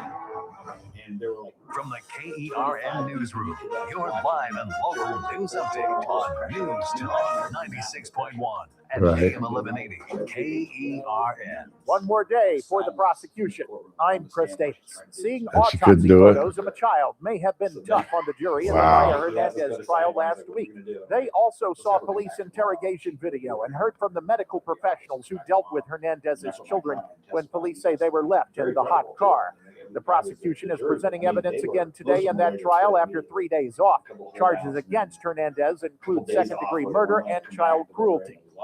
Also being considered today in court is whether former Kern County Supervisor Zach Scribner gets a mental health diversion, which means criminal charges could be dropped in the 2024 That's the only jury I've ever been police on say a he took DUI drugs case. and under their influence got And in it bed was with and had sexual contact the with a weirdest child. case. Scribner Guy gets into a also fight with his accused of wife, owning at least 2 rifles drunk as a illegally. skunk, At the menorah tries to lighting do the right ceremony thing and last get out of night the at house. marketplace, the sister-in-law He's of driving Rabbi Eli Schwanger in the spoke, town saying from hate must Delano, be defeated. sees a Schwanger is the CHP rabbi with given a Bakersfield ticket, roots who was murdered on the pulls beach Sunday over in Sydney, and Australia, asks while the cop, participating in what a should I menorah do? I lighting just got in a fight ceremony with my there to wife. commemorate the And of first course, he hunting. reeks of booze. Schwanger was the brother And the of only Scotland's question for us Bakersfield was, Rabbi and their Uli defense Schwanger. was, You may get nobody help saw him finding driving the 15-year-old vehicle. if you keep a sharp The look cop never saw him driving the vehicle. She testified to that. for Michael Drummer Boggs, who was last seen Sunday in the Kennedy Avenue No. area. Police I don't. describe him as Yeah. at-risk Drummer Boggs. No, He we is still described found as black, guilty. 6 feet tall, weighing Yeah, how 160 else? with Because he was black from braided hair, Delano. brown eyes. Police are Yeah. asking for But we like threw it around like, yeah, like maybe we should let the guy go. I mean, if nobody saw him, you know, but then an old lady testified she saw him around the car. She said she never saw him in the car behind the wheel. Yeah. And he had the keys and the, you know, it's like I was almost, you know, I was the foreman. I was almost gonna be like, hey, if you didn't see him commit the crime, shit. But what do you want to lead with? Walsh, Maya Hernandez, Zach. All right. And I'm going to play songs after at the 5:30. Call in or text So to funny. 661-842-KERN. That's just AI, huh? 661-842-5336. Did you really? Listen live at KERNradio.com.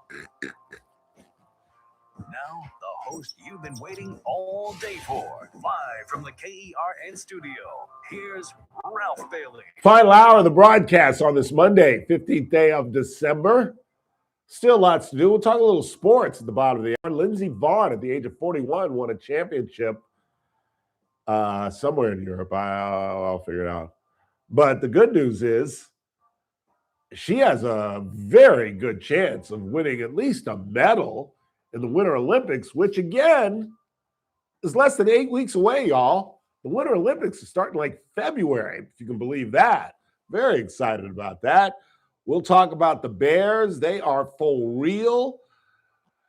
I think Bo Nix is one of the best quarterbacks in football. I hate to say that because it's the damn Broncos and it's Sean Payton, who I can't stand. But these young kids, Caleb and Bo Nix and these young kids, and their ability to do exactly what quarterback coaches tell you not to do, to roll to your left and throw back towards the middle of the field, and their arms are just so damn strong that they can pull this off. It's really exciting football, but it's crazy. We'll talk about that. And of course, old man River almost pulled it off. I thought Phillip Rivers was literally going to get hurt, like, oh, poor Phillip. But it was unfortunately Patrick Mahomes and Michael Parsons and Devontae Adams, who all had their seasons wrecked. We'll get into that.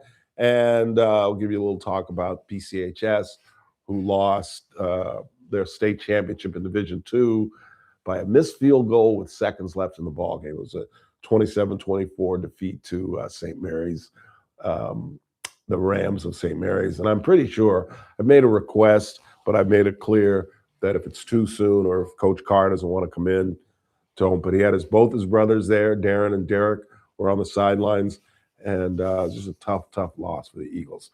But in the meantime, we've got, we were supposed to talk about Zach Scrivener, but as most of you probably know by now, his mental diversion program has been delayed again for another week. That's why we asked one of the finest criminal defense attorneys. For those watching on YouTube, you can see Clayton Campbell is live in studio with us. Sir, thanks for coming in. Thanks for having me. Thanks for the 2 song suggestions. I'm going to play them when you leave. And I didn't know, did you know this, Chris? He wrote the lyrics. I didn't know that. Well, it's the least I can do. I just thought you needed to jazz up your theme song. Yeah. Something a little bit fresh. Yeah, okay. Well, I'll play it for everybody and see who get their impressions. Let's start with Zach Scrivener. He's going to get this mental diversion, isn't he? It's hard to say. The issue here, mental health diversion is available to someone who is charged with a crime, and in the opinion of medical professionals or the mental health professionals who are consulted, the action that was allegedly, the crime that's alleged is the product of a mental health disorder. So often you'll see this in a situation where someone has some kind of a mental health episode that compromises their normal thought process. They don't have the ability to they don't have complete control of their faculties or their actions. Now, it doesn't mean that you're not able to control your actions, and in the traditional sense, you're not like insane or something like that. But if it's the product of a mental health disorder, the idea that the legislature had would be to provide a diversion program or a diversion alternative where you're diverted off of the prosecution track and into some kind of a treatment so you can recover. We see this in military diversion. Somebody who has, a lot of times you'll see somebody with PTSD yeah. and they're self-medicating with alcohol or drugs, and then they get maybe a DUI or they get into some other trouble, they get in a fight or something because of they're intoxicated. And if a doctor can diagnose that, and usually the VA, they're very good at recognizing people that are self-medicating for PTSD. And then they'll write the opinion letter, and then we get the veteran into diversion. So with somebody who's not a military veteran, there are other diversion programs available depending on the type of situation. In this case, it appears that they have the defense has solicited the opinion of a medical professional to give an opinion on whether or not what Scrivener is accused of is related to a mental health situation. Now, possession of an assault weapon, which is one of the charges, it's hard for me to see how that would be the result of a mental health episode. Maybe the altercation that he had with his son. I think that's what's been alleged. That would be I could see that being something that you could divert from. But I'm curious to see what the court finds. But the judge has the ability to throw this out and say, even if they're eligible, if the person will be a danger to the community, then they wouldn't be eligible for diversion. And it's also not available for certain types of charges like murder and rape. So there are things that it's not available for. But what he's charged with, he is eligible. Technically, the court would have to make a finding that he's not suitable in order to exclude him from that. Yeah, I just think this whole thing is rigged. To be blunt, I think it's all rigged. Is that a horrible thing to say? Well, I don't agree with you there, because I do think that the system does have integrity here.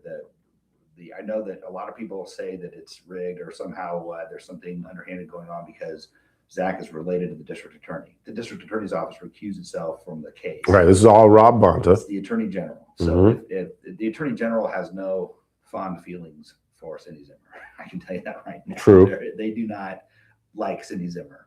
And I don't think she cares much for the attorney general. I mean, other than their colleagues in law enforcement, theoretically. But I think Zimmer has a much more law and order kind of mindset. And so she's not involved in this in any way. And the judges are independent of that. They don't do what Cindy Zimmer wants all the time. Right. So the judges are the ones that are going to, there will be a judge that rules on this. I'm not sure which judge it's assigned to, but it's not somebody associated with the district attorney's office. So, and then the other thing is, we've got Beto Sala is the defense attorney. He's not, Cindy Zimmer's cousin or something. There's no, they have been adversaries for decades. Oh yeah. There's no, backdoor or backroom, smoke-filled room kind of a deal being made over this. This is the process running its course. So people are dissatisfied with that because he was a prominent politician, but I just don't think that that's part of the equation. I do. I think they all look out for one another. I really do. I think Bonta could hate Zach and still defend him because he's part of us. He's part of elected officials. He's part of the elite. He's part of us, and we're not going to go after him. I just because I don't understand why he wasn't in cuffs the minute that the police with the sheriff's department went up there. I don't understand how he wasn't charged for the sexual acts that allegedly occurred. I don't understand how the mushrooms allegedly weren't mushrooms supposedly involved in this or some kind of narcotic. Well, yeah, look, California has decided that drugs are misdemeanors. Possession of drugs, that's a misdemeanor. And so if you have them and at the same time you have a firearm, that can be a felony. That's part of the diversion here. He's charged with felonies over possession of these weapons while also in possession of a controlled substance. As far as the sexual allegations, I know people keep bringing this up, but here's the thing. There has to be some kind of corroborating evidence. Prosecutors don't go in there on a he said, she said. There has to be some kind of corroboration. So I'm telling you right now, if there was corroboration, they would absolutely have charged him. So I don't know all the evidence in the case. I'm not handling the case. I'm just telling you, if there was some kind of evidence to corroborate the accusation, it wasn't just, this is what somebody told the cops, because anybody can say anything to the police. Anybody can say anything to the prosecutor, but the prosecutor actually has to go into the courtroom with evidence. They actually have to have evidence that proves beyond a reasonable doubt that the charge is true. So if you have one person saying this is what happened and then the defendant denies it, what if you don't have any evidence, how do you prove that? If you're a prosecutor, prosecutors hate going to court on cases where they don't have evidence. That's why they don't bring those kind of cases. They reject cases all the time if they have insufficient evidence. So now, sometimes as a defense attorney, I disagree with the strength of the evidence, but they don't ever bring a case that's just based on someone said this, and especially a really serious crime like that, some kind of especially children. Yeah, a child molester. You just have and the other thing is, and there's a divorce going on here, or some kind of child custody visitation dispute. That always, well, I shouldn't say always. Very often, when a false accusation of sexual abuse is made, it's made in the context of a custody and visitation dispute. And I'm not accusing anybody of doing that here. I don't know, but I'm just saying you have to take the thing and take the accusations in the context of the whole situation. If there's nothing to corroborate it, you have a contested custody and visitation issue. There's some kind of a dispute between the parents. Maybe the kids have strong preferences about which parent they end up with. That's often where you see false accusations made. So I'm not saying that it's false. I'm not saying, I don't even know what the accusation was specifically, but I'm just telling you that in my experience, prosecutors, whether it's the attorney general or the DA's office, they don't like going into court if they don't have corroboration. So it's not like they just decided, well, he's an important person, so we're going to let him get away with it. That just isn't going to happen. I just believe that if his name was James Johnson, he'd be underneath the jail. I just believe that, and I always will. And maybe I don't know what I'm talking about, but that's just how I feel. Well, maybe they'll deny the diversion. And then what? What happens if they deny it? Then it proceeds to regular criminal proceedings. He has his preliminary hearing, eventually a trial, and the jury decides. Yeah, and we'll see what happens. Maya Hernandez took the stand today. Were you surprised by that? Not really. I think, this is the hot car, the woman who left her 2 children in the vehicle in the summer. Right. Now, I think a lot of people have this misconception that, it's a terrible idea for the defendant to testify. Sometimes it is. And let me explain why. When a defendant testifies, first of all, the prosecutor gets to ask them questions. Nobody can be compelled to testify in their own case. So the prosecutor can't just call the defendant and then accuse him and make him, wriggle under the heat of the interrogation. But when a defendant does take the stand, they have to answer all the questions on direct and cross-examination. So if they have problems with their testimony, a savvy prosecutor can exploit that. The other thing is sometimes when somebody testifies, if they have prior criminal history, it may not be relevant to the case, but it could be relevant to their credibility. So let's say, for example, somebody's being charged with possession of an assault weapon, and they have a prior conviction for petty theft because 10 years ago or 5 years ago, they shoplifted. Now, shoplifting doesn't really have anything to do with possession of an assault weapon. Right. But it does have to do with your credibility. It's considered a crime involving moral turpitude. So if you're dishonest and that you would steal something, the jury is entitled to know about that so that they can use that to assess your credibility. So it may not be something that comes in if the defendant is not testifying. But if the defendant testifies, then there's a legal right for the people through the prosecutor to bring it up to show one reason why the jury shouldn't believe the defendant. Now, sometimes that prior criminal act is something really embarrassing, or something that looks, maybe it's even worse than the crime the defendant's charged with now. What if they were convicted of rape and now they're being charged with possession of drugs for sale, and they get up there to testify?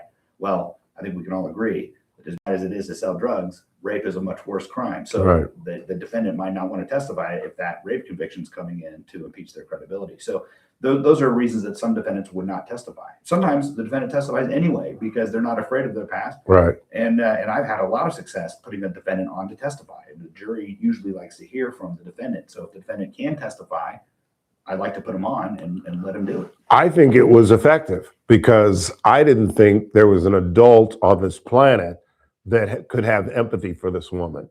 And yet I read on Facebook some of the comments that people were making. And one of the first ones was a woman who said, you know, other than this incident, she was a really good mother, and accidents happen and blah, blah, blah, blah, blah. And I was like, have you lost your ever-loving mind?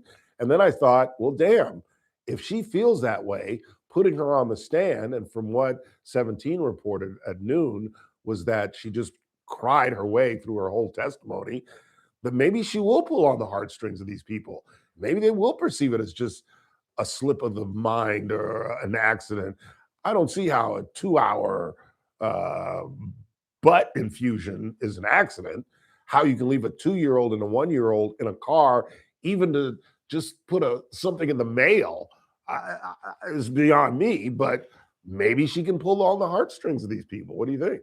Well, usually the comments on Facebook are the worst place for the True that. because a trial by Facebook is never. Yeah, that's what I thought. It's terrible. But here's this woman saying, "Let's give her some love. It was an accident." Blah blah blah. Like what? I read accident. I read a little bit about the testimony. From what I understand, the car was running with the air conditioner on when she went in, but it had an automatic shut off After about an hour. So Yeah. if she didn't know about that, then I can see that being pretty strong evidence, because in order for her to be guilty of second-degree murder here, she would have to do something that is so careless, so just a conscious disregard for the safety of her children. Like she just knew they would probably get hurt or die and didn't care. Yeah, I said that earlier this week that I thought, or last week, that I thought second degree was a stretch. Well, at the very least, it's probably criminal negligence, so it could be manslaughter or lesser Yeah. included. But the Second degree murder, though. you have to show malice. And Yeah, she didn't want the kids to die. Well, you don't She have was to just necessarily- stupid. For second degree, you don't have to necessarily intend to kill somebody, but if you are acting in a way that is so reckless, knowing consciously that it's extremely dangerous, and you really don't care. I'm not trying to kill anybody, but I don't really care if they die. That's second degree murder. And so I think that might be a hard thing for the prosecutor to get here. If her car had this automatic shut off, that would have been something I would really, really focus in on as the defense. And that's probably what her defense attorney argued. Yeah. I didn't hear the arguments this afternoon, but I would imagine that they went very heavily there because it goes to her intent. Yeah. As for the negligence, you can't leave your kids unattended. No. And For hours. Yeah, I just don't see that happening. And the prosecutor in this case is a good prosecutor. Who is it? Stephanie Taccone. She knows what she's doing. So Yeah. I'm sure she's not letting up, but that to me would be a difficult thing to overcome for her. So I'm curious to hear what her argument was like about that particular point. If maybe she knew that it would cut off at an hour. I don't know, but I doubt it. She's 20 years old. But the whole thing just I certainly didn't know that. Chris, did you know that the car's cut off after an hour? Honestly, I didn't. Yeah, I didn't know that. Yeah. I didn't know that either. So that would be an interesting. It'd be hard to imagine that she would have known that. And if the jurors don't know that, that's right in her wheelhouse. Exactly. And it's not like she took the keys out, left them in the hot car. Right. That'd be a slam dunk, Right, there. If she just right. intentionally left them in the heat, then everybody knows that's dangerous. What's your guess? If I had to guess now, based on my limited knowledge of the case, I would Mhm. say she's going to be convicted of manslaughter as a lesser included. But Yeah. she'll be acquitted on the murder Yeah, I agree. I'll leave you with this, the Brian Walsh case that Lisa, our traffic department, and I have been following so closely. The man that found his wife, 39 years old, who was having an affair. The marriage was going badly. He was kind of a con artist. He was selling Andy Warhol the reason he couldn't leave the state, she was working in D.C., is because he was selling Andy Warhol paintings that weren't. He was a grifter. He owed the state like $500,000 and just was a no good nothing. And then dismembers her body and hides it because he thought he'd get blamed. I mean, this was one of the lamest defenses I've ever heard in my life. And of course, it took him 6 hours to find him guilty. Well, sometimes you don't have much to work with when you're defending. Yeah. I've seen the viral video that went around of the lady, the prosecutor with that Boston accent, reading off the internet searches that he did on Google. Yeah. And How for a body to decompose. Yes. Yes. What does formaldehyde do? At these different hours, and you see him like kind of staring at the camera as it zooms in on her as she's reading. It's if it wasn't so gruesome, it's darkly humorous. As a defense attorney, do you ever turn to your client and just go, I think we ought to settle? Well, I think we ought to plead guilty. Settlement's not always an option. I mean, both parties have to agree for there to be a settlement. So if you're a prosecutor in a case like that, why would you want to take it to trial? And what kind of deal can you make? Second degree instead of first degree? Manslaughter in the movies. You watch Law and Order, and these guys get manslaughter deals all the time, and it's hilarious and it's ridiculous. First of all, you watch on Law and Order, you see these guys. Well, let's meet with the defendants, and then the prosecutor and the detective arrange a meeting, and they come into the office in the conference room, and the defense attorney sits there and does nothing while his client just admits to everything. Well, what was the point of that meeting? Right? That just doesn't happen. It's foolish. And so in a situation like that, and then they give them manslaughter anyway. And they, in real life, getting a deal in a murder case is not very easy. Yeah, it's very rare, and it does happen sometimes. But there's got to be a good reason for a prosecutor to make an agreement on a case like that. So yes, there are times where I look at my client and wish we had the ability to make a deal, and sometimes you can't. And so you have to do the best you can with what you have. And that's, I always remind people that the government does make mistakes. And that's why we're protected with the burden of proof and the proof beyond a reasonable doubt. And the burden of proof is on the prosecution. You just can't always trust them to get it right. Yeah. Let me leave you with this, something completely nothing to do with the law. We're talking with criminal defense attorney Clayton Campbell. What's going on in our world, Clayton? Well, what the hell is going on? I just don't get it. I can't understand. I can't get my brain around it. Did you know that one of the kids at Brown was at Parkland in New Jersey as well? I didn't know that. This child has lived through 2 mass shootings on campuses in our country. I don't know. I've been asking everybody, please explain to me what's going on in our world. Well, it's a fallen world. It is. If you read enough history, you know that we have different problems today, but there have always been serious problems. And what you described with this student reminds me of they actually took people that were refugees from Hiroshima after the first atom bomb was dropped, put them on a train and sent them to Nagasaki. And I'm not kidding. They survived. There were people that survived 2 atomic bombs, the only 2 ever used in combat, and they survived both of them. And it's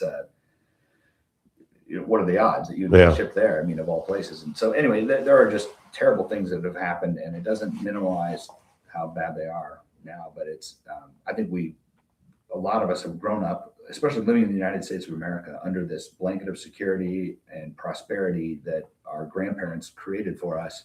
And just doesn't exist. Yeah, and we just kind of take it for granted. Yeah, absolutely. Absolutely. Always good to see you, sir. Appreciate you coming in. Thanks for having me. And I'm going to play your theme songs at the bottom of the hour. Clayton Campbell, everybody. Quick time out. We'll have no time, but we will get to the bottom of the hour. And I will play the songs written by Clayton Campbell. Quick time out. We're coming right back. Don't go anywhere. I just don't know, man. Kids killing their parents, shooting up. How do you think? You think they were both asleep? Like, how do you kill them both?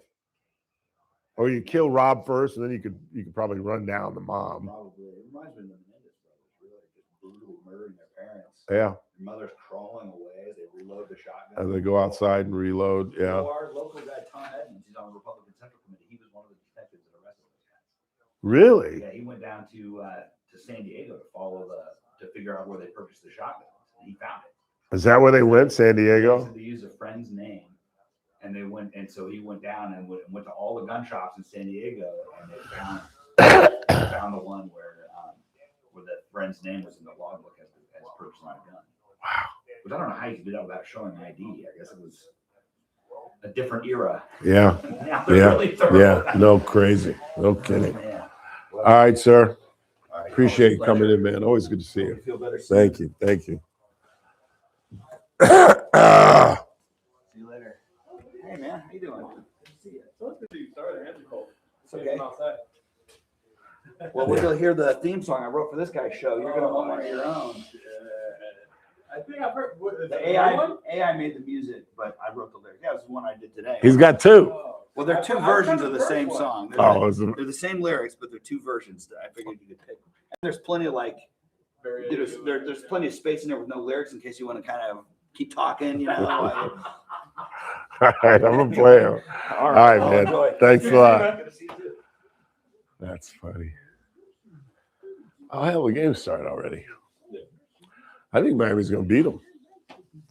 So put your money on Pittsburgh. I didn't say that. He drives that Porsche. Look at that Campbell. Of course he does. That's how I figured, but I was behind it one day and I was like, is that Clayton? What kind of Porsche is it? Oh, the one you were telling me the other day.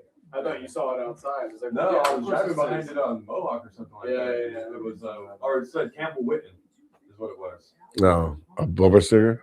No, it was the license plate. The license plate. It was a custom one. It's a It was like a couple letters that CMB or CMBL and WTN or something. I was like, or CMBL. Yeah, it was like CMBL WTN, and I was looking at like, what is that? Campbell Witten. I was like, that was the only thing I could think of. It was a Porsche. I was like, this motherfucker's got to be. I was like, it's either him or Witten. I don't know if I don't know. Are they still together? Yeah. Yeah. Are they? Yeah. I went and talked to, I think it was Witten. Yeah. Yeah.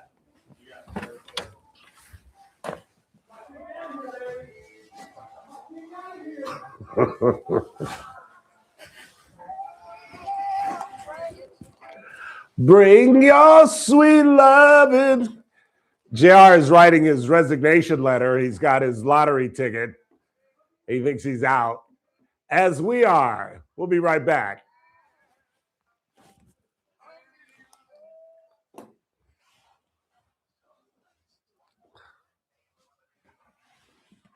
Did you pick the numbers? How many you got? I might have to get what is it, 7? I might get some. Well, what's the number? It's over. It's it was 9. Yeah, I was gonna say it was 9:30 last time. I think the cash out. The cash out is 5 something. Yeah, it was 4:30 the last time. It's like 500. I'm like, and then after taxes, I'm good. Like 250, 300. I'm okay. Yeah. I don't need anything fancy. I just need Ooh. we picked that. Yeah, he did. What is with those unis? The old school ones. Yeah, everybody's trying to. I'm glad I didn't pick up Tua. Neither, both these guys aren't going to pick up. I gotta hope that I pick Fucking up. Bo. You died too? Who? Carl Carlton. You died over the weekend? Yeah. Who's Carl Carlton? Bad Mamma Jamma. She's a bad Mamma Jamma. Really? Yeah. I was about to play the song right now, but he died over the weekend too. It was a bad weekend. So how do you think he killed both of them? Killed Rob first, and then just ran down the bomb? Was it when they were sleeping? Could have been. No, I thought it was in the middle of the afternoon. Yeah, the daughter found him. And then she said that she always knew that he was unstable and all that type of shit. He was. He was hooked on drugs since he was. Oh, he's in and out dozens of times. They put him in rehab.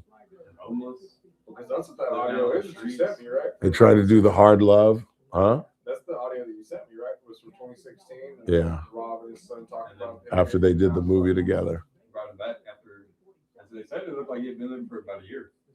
That's what the neighbor said. And they said that they got into a big fight Friday night at the Conan O'Brien party.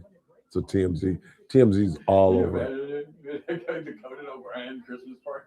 What the fuck? Where everybody in Hollywood is there. Hey, what the fuck is this? That's crazy. Oh, life is so fucked up. I mean, What a way to die, I was too. going to say, outside of that, 70-something isn't bad. It's a good run, 78. It's almost pushing 80, right? It's like I said. But Carl, his dad, lived to be like in his 90s. So he wasn't. He looked good. He wasn't going anywhere.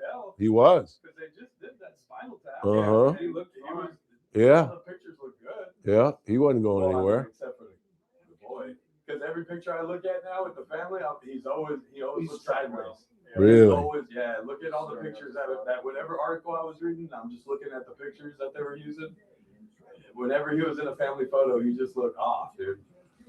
What do you do? I mean, They tried everything. I bet it was an argument over money. I bet it was like in that movie when Samuel Jackson plays the crack addict and tries to steal Dad's TV, and they fucking Marvin Gaye his ass. I bet he was arguing over money, and they were like, "No, we're not doing this anymore. You're done." And I bet he fucking just, ugh. Life sucks.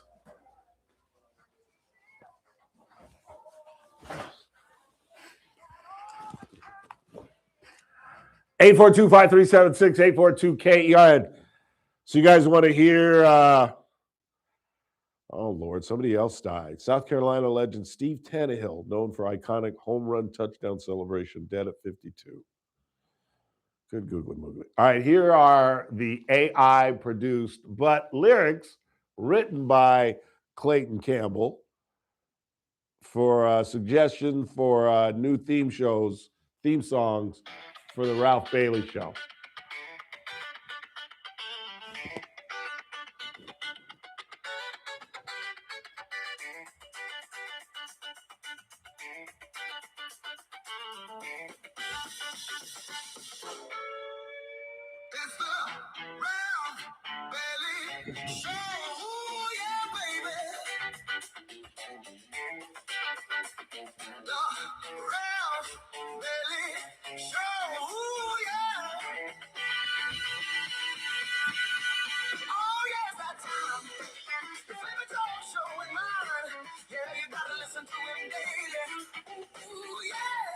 Time for Ralph Bailey.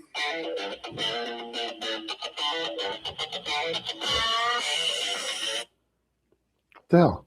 What did I do? I don't know what I did. Oh, God dang it. I'll get it back. There we go.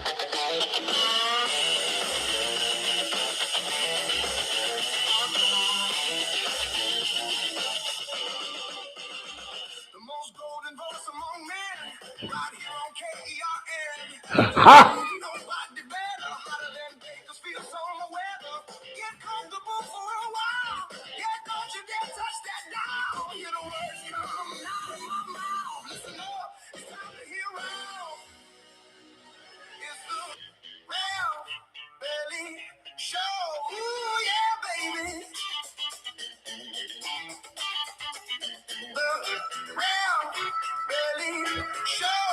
Hell, it's 3:30 by now.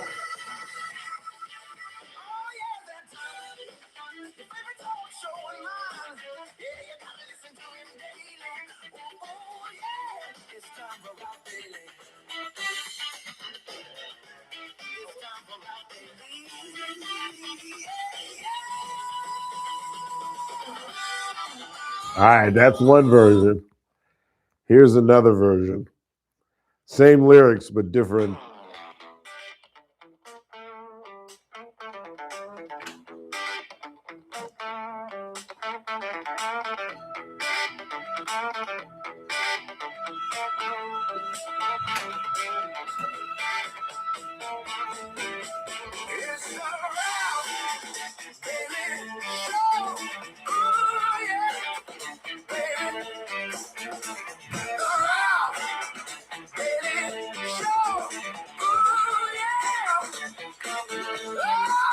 All right. Thank you, Clayton. What do you think? I did too. A little more upbeat, but I thought about changing the opening, including Vince Scully somehow. I'd like to keep Sonny Corleone, James Caan.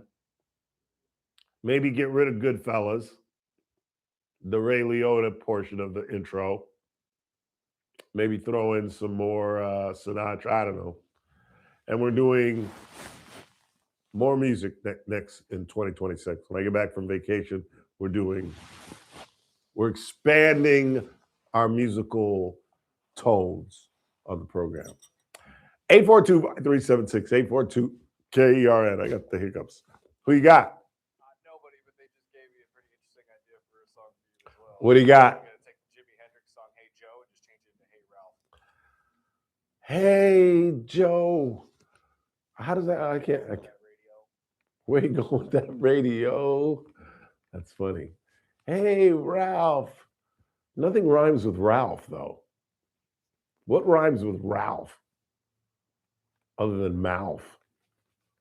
Nothing rhymes with Ralph. Well, see, you would be wanting Ralph Bailey, just like Oh, true. people did with Cole Daly. Yeah. That started in 6th grade. One of the treasured moments I spent with my mother. My first time running for class president in 6th grade at Joe A. Gonzalez Elementary in Cerritos, California. And my mother came up with, vote for Ralph Bailey. He'll do his best daily. And I put about 6 of those up in the at Joe.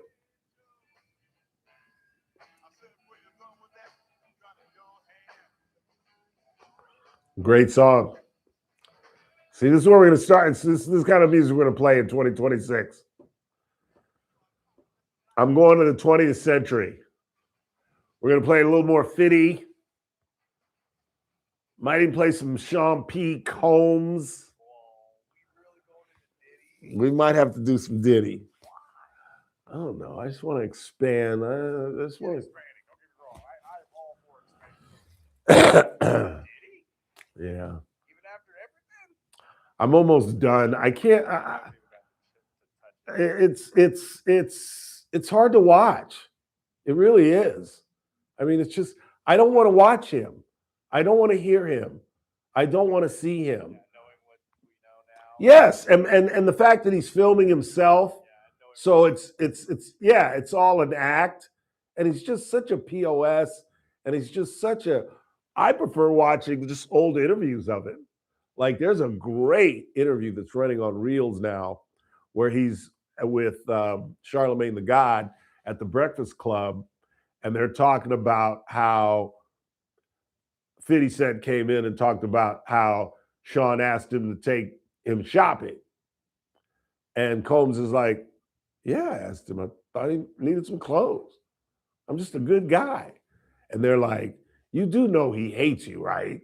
And then he's like, he doesn't hate me. He loves me. Can't you see that? Can't you see that? He loves me. And I'm just like, I can't watch it. I've only seen 2 episodes. I started the 3rd this weekend. And I just like, you know what? I'm tired of it. I'm tired of it. With the he loves me thing, do you think that that's just a level of delusion that he thinks that Yes. Yes. I think he does. I think he's delusional enough to think that 50 likes him. Nobody's ever going to hate P. Diddy just because. Yes. I think some people have that kind of ego that they can't not be loved. I think that was Bill Clinton's problem. He wanted everyone to love him. And that works if you're charming and charismatic as Combs was. Because a lot of people, he was a beloved figure for a very long time while a lot of this was going on. And don't tell me Hollywood didn't know about it. They knew about it. They were going to these parties. And it's so nasty, the whole story itself, and Cassie having sex with these prostitutes without a condom on. And it's so nasty. It's gross. I don't think I'm going to get through it. I really don't. I've watched 2 and like a quarter episodes. It's 4 episodes, and there's more to come. He was on Sherry's show the other day and said there's more stuff that they couldn't fit in. They're going to bring back, and I'm just like, I'm done with it. I don't need to see it. I really don't.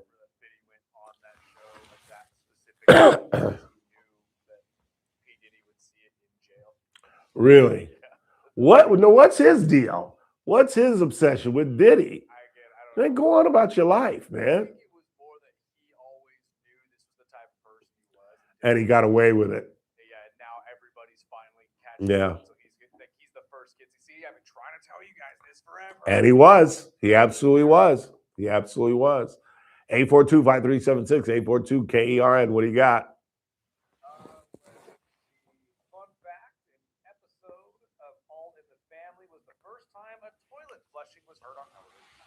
There are so many firsts from All in the Family.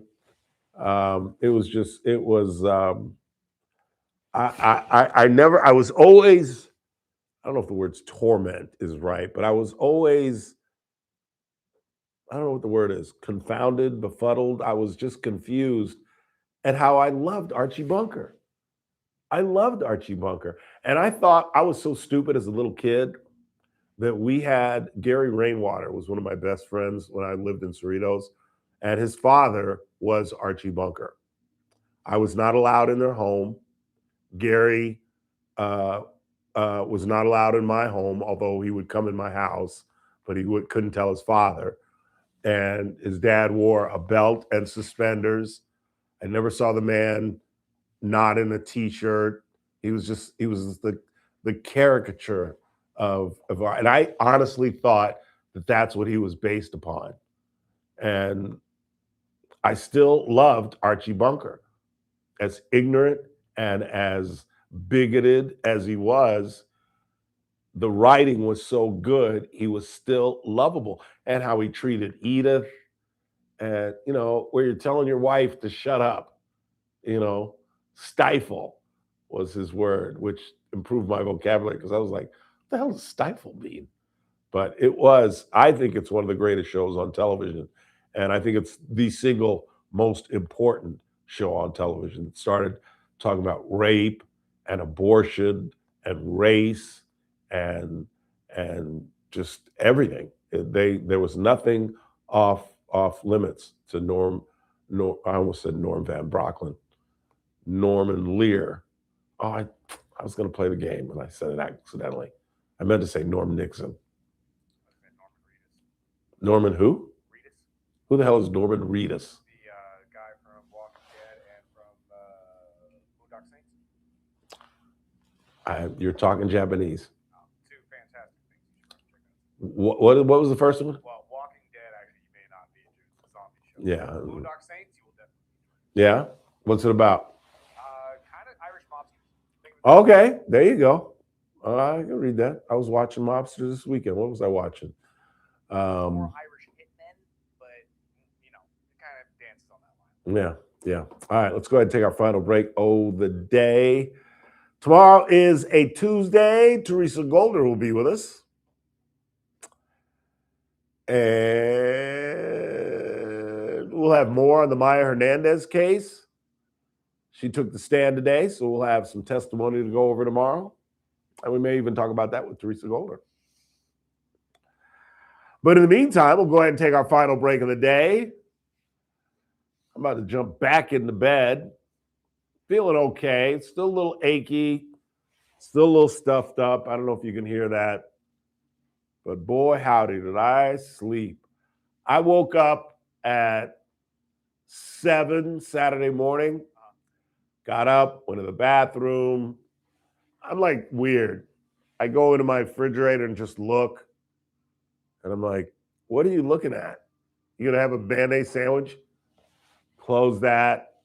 Went back to bed, woke up at 1:30 in the afternoon. I was like, damn, it was crazy. It's crazy. I missed the Army-Navy game. That was crazy. Was it? Who won? Damn right. Go Navy. Go Navy. Go Navy. Quick time out. Coming right back to wrap this thing up on a cold Monday night. It's the Ralph Bailey Show on News Talk 96.1 and AM 1180 KERN. We're streaming live at kernradio.com.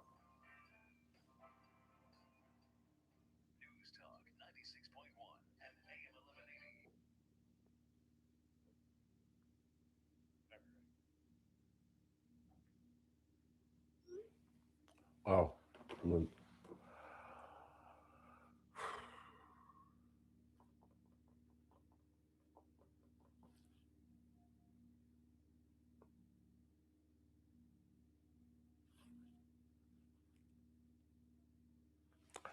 3-2.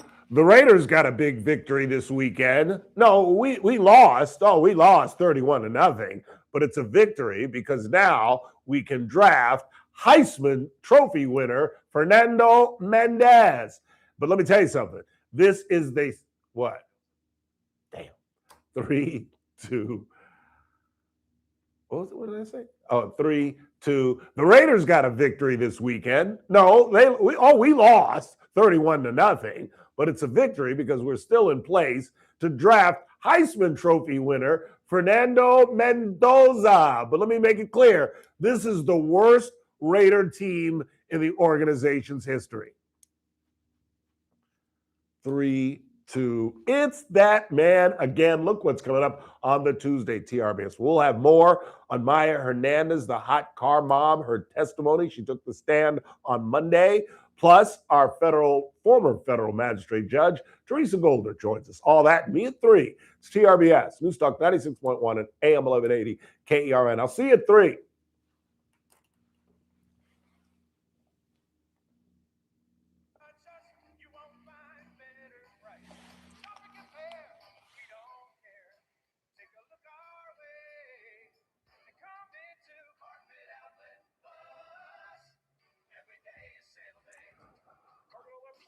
Celebrating 30 years in business by offering you no interest financing for 12 months. Head over to CarpetOutletPlus.com to apply now. You can get new waterproof flooring and company carpet in bedrooms, all from one trusted place. Over 70,000 customers can't be wrong. It's probably been time to change your floors for a while, so call, click, or stop by today. Carpet Outlet Plus, 3.5 blocks west of 99 on Rosedale Highway. Carpet Outlet Plus.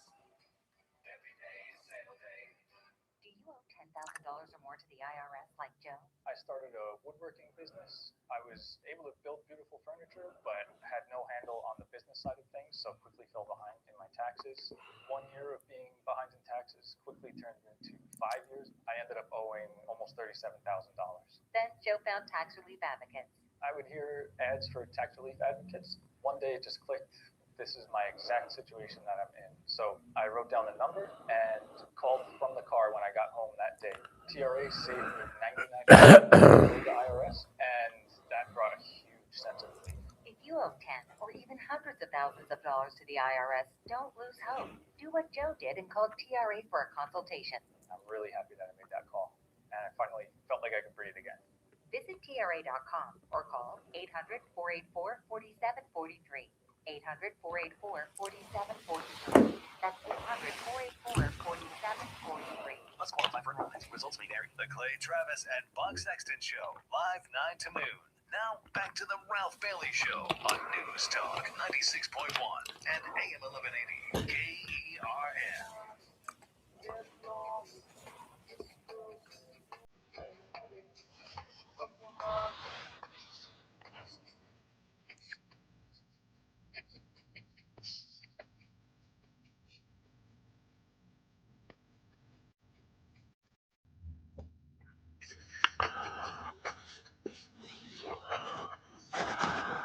I got a response from Bakersfield Christian High School. They do not want to do an interview. I bet they didn't even ask Darren. That doesn't sound like Darren. Because I think not to do the interview is to act as if this season was a failure. And it wasn't. They lost once on Friday.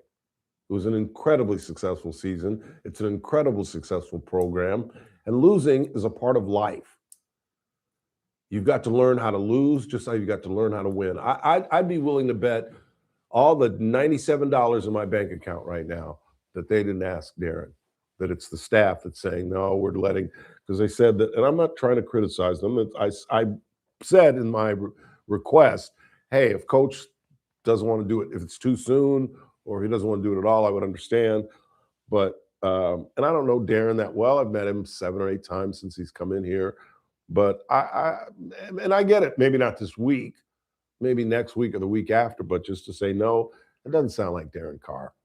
Because I loved what he said in the newspaper, where he said essentially that losing is part of life, and it's a great tutelage. And I saw something else. Mark Sandoval was talking about how difficult it is to get kids to play football, and I think part of that is families.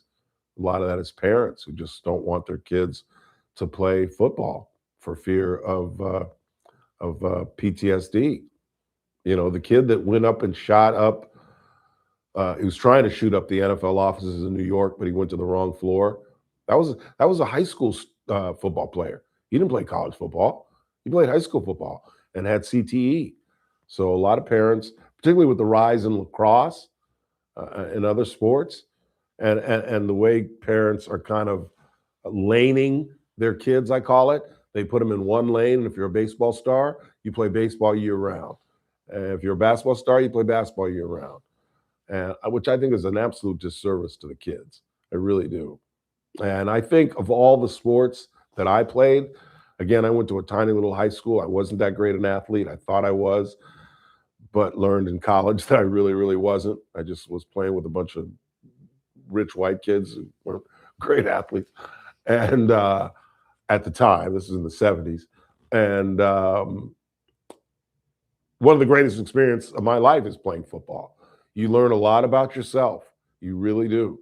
You learn that you can do things you didn't think you could do when you're tired and you're hurt and you've got to play, particularly at our level where we had to play both ways. I never left the field. I literally never left the field. I was the punt returner. I was the kick returner. I was the safety man on kickoff. I was the kid in the backfield that called the plays on punts. And I was the extra point holder. Our field goal holder. I never left the field, and we played offense and defense because it was 8-man football. And go ahead and make your jokes, but I think that's unfortunate. I was really looking forward to talking to Coach Carr just about next season, and it just doesn't seem like him. I think that's the school assuming that he doesn't want to talk about it. But it'd be nice to have the kids. You know, I was hoping he'd bring in like 3 or 4 of his seniors and give them one last hurrah on the radio, but that's their decision. But again, I should I text them back and say, hey, did you actually ask the coach? Yeah, just let it go. Yeah, okay, all right, maybe. Yeah, that's true. Let's read a couple of text messages and get me back in my bed. Ralph, I feel for you having these colds. I don't have those since I see a chiropractor weekly for my 2 herniated discs in my lower back. My chiropractor, she doesn't get colds either for some reason. I don't know how the 2 are connected. I don't either. And chiropractors, I don't know. I grew up with a physician. So I grew up hearing chiropractors are quacks. That's just how I was raised. But then, you know. But I was raised overhearing my dad and his friends that the brain and the back are the 2 things that still give doctors hell that we know very little about. We don't know much. We really don't know all we know about the brain, and the back is one of the biggest mysteries to medicine. What else you got? During my high school years, all of the family was a staple in our house. We would all watch together every Saturday from 8 to 8:30, and then I would go out with my friends to the Pacific Grove Youth Center and be home for curfew at midnight. Those were the days. Yeah, those were the days. That's the song. That's the theme song. Nicely done. I think he did that on purpose. Those were the days, and you knew where you were then. Men were men, and Mr. We could use a man like Calvin Coolidge again. Didn't need no welfare states. Everybody pulled his weight. G.R. Old LaSalle ran great. If you ever wondered what the last lyric was, that's what it was. G.R. Old LaSalle ran great. Those were the days. It was my favorite show. And remember, this is the 20th century. This show was #1 for 6 years straight, and you couldn't DVR it. You had to watch it at 8 o'clock on Saturday night, And to me, that Saturday night lineup, I wouldn't go out on Saturday nights because I was such a TV-aholic. I really wouldn't. I would go on dates on Fridays and I would stay at home on Saturdays because on Saturdays, at one point, they changed, you know how they changed the schedule, they moved certain shows.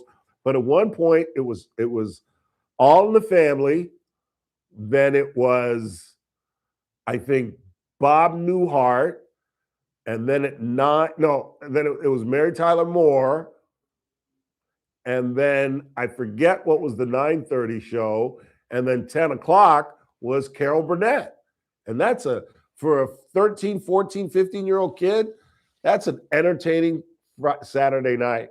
Those are some of the classic shows of all time. In fact, I think MASH was on Saturdays for a while. And then once MASH got up on its feet, they moved that, I think, to Tuesday. But it was a groundbreaking show, and that gave rise to the Jeffersons, Maude, Good Times. Good Times came out of that because that was a spinoff from Maude, because Florida was Maude's maid. And the writing was just brilliant. And now there's nothing like it in Hollywood. Nothing. There's not an original idea in Los Angeles County. One more and I'm going home. Donald Trump is far worse than Dick Nixon. No, he's just not fail. He's evil too. Yeah, I don't know what to do. I really don't. I want to support the man for professional reasons. I don't like coming in here and pissing off my audience. But I just don't understand it. I just don't say anything. But to belittle the man, what are you going to do?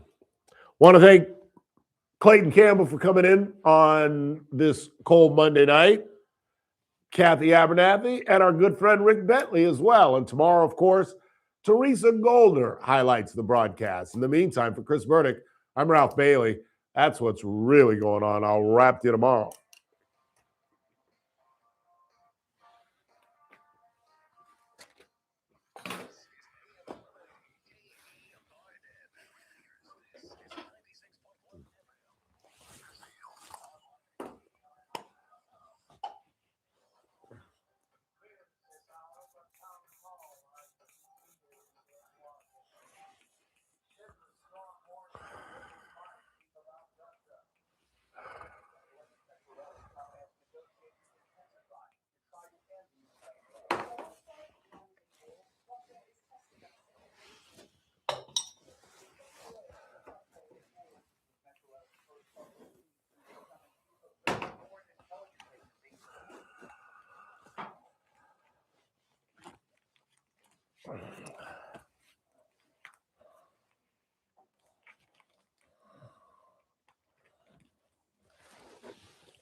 Okay.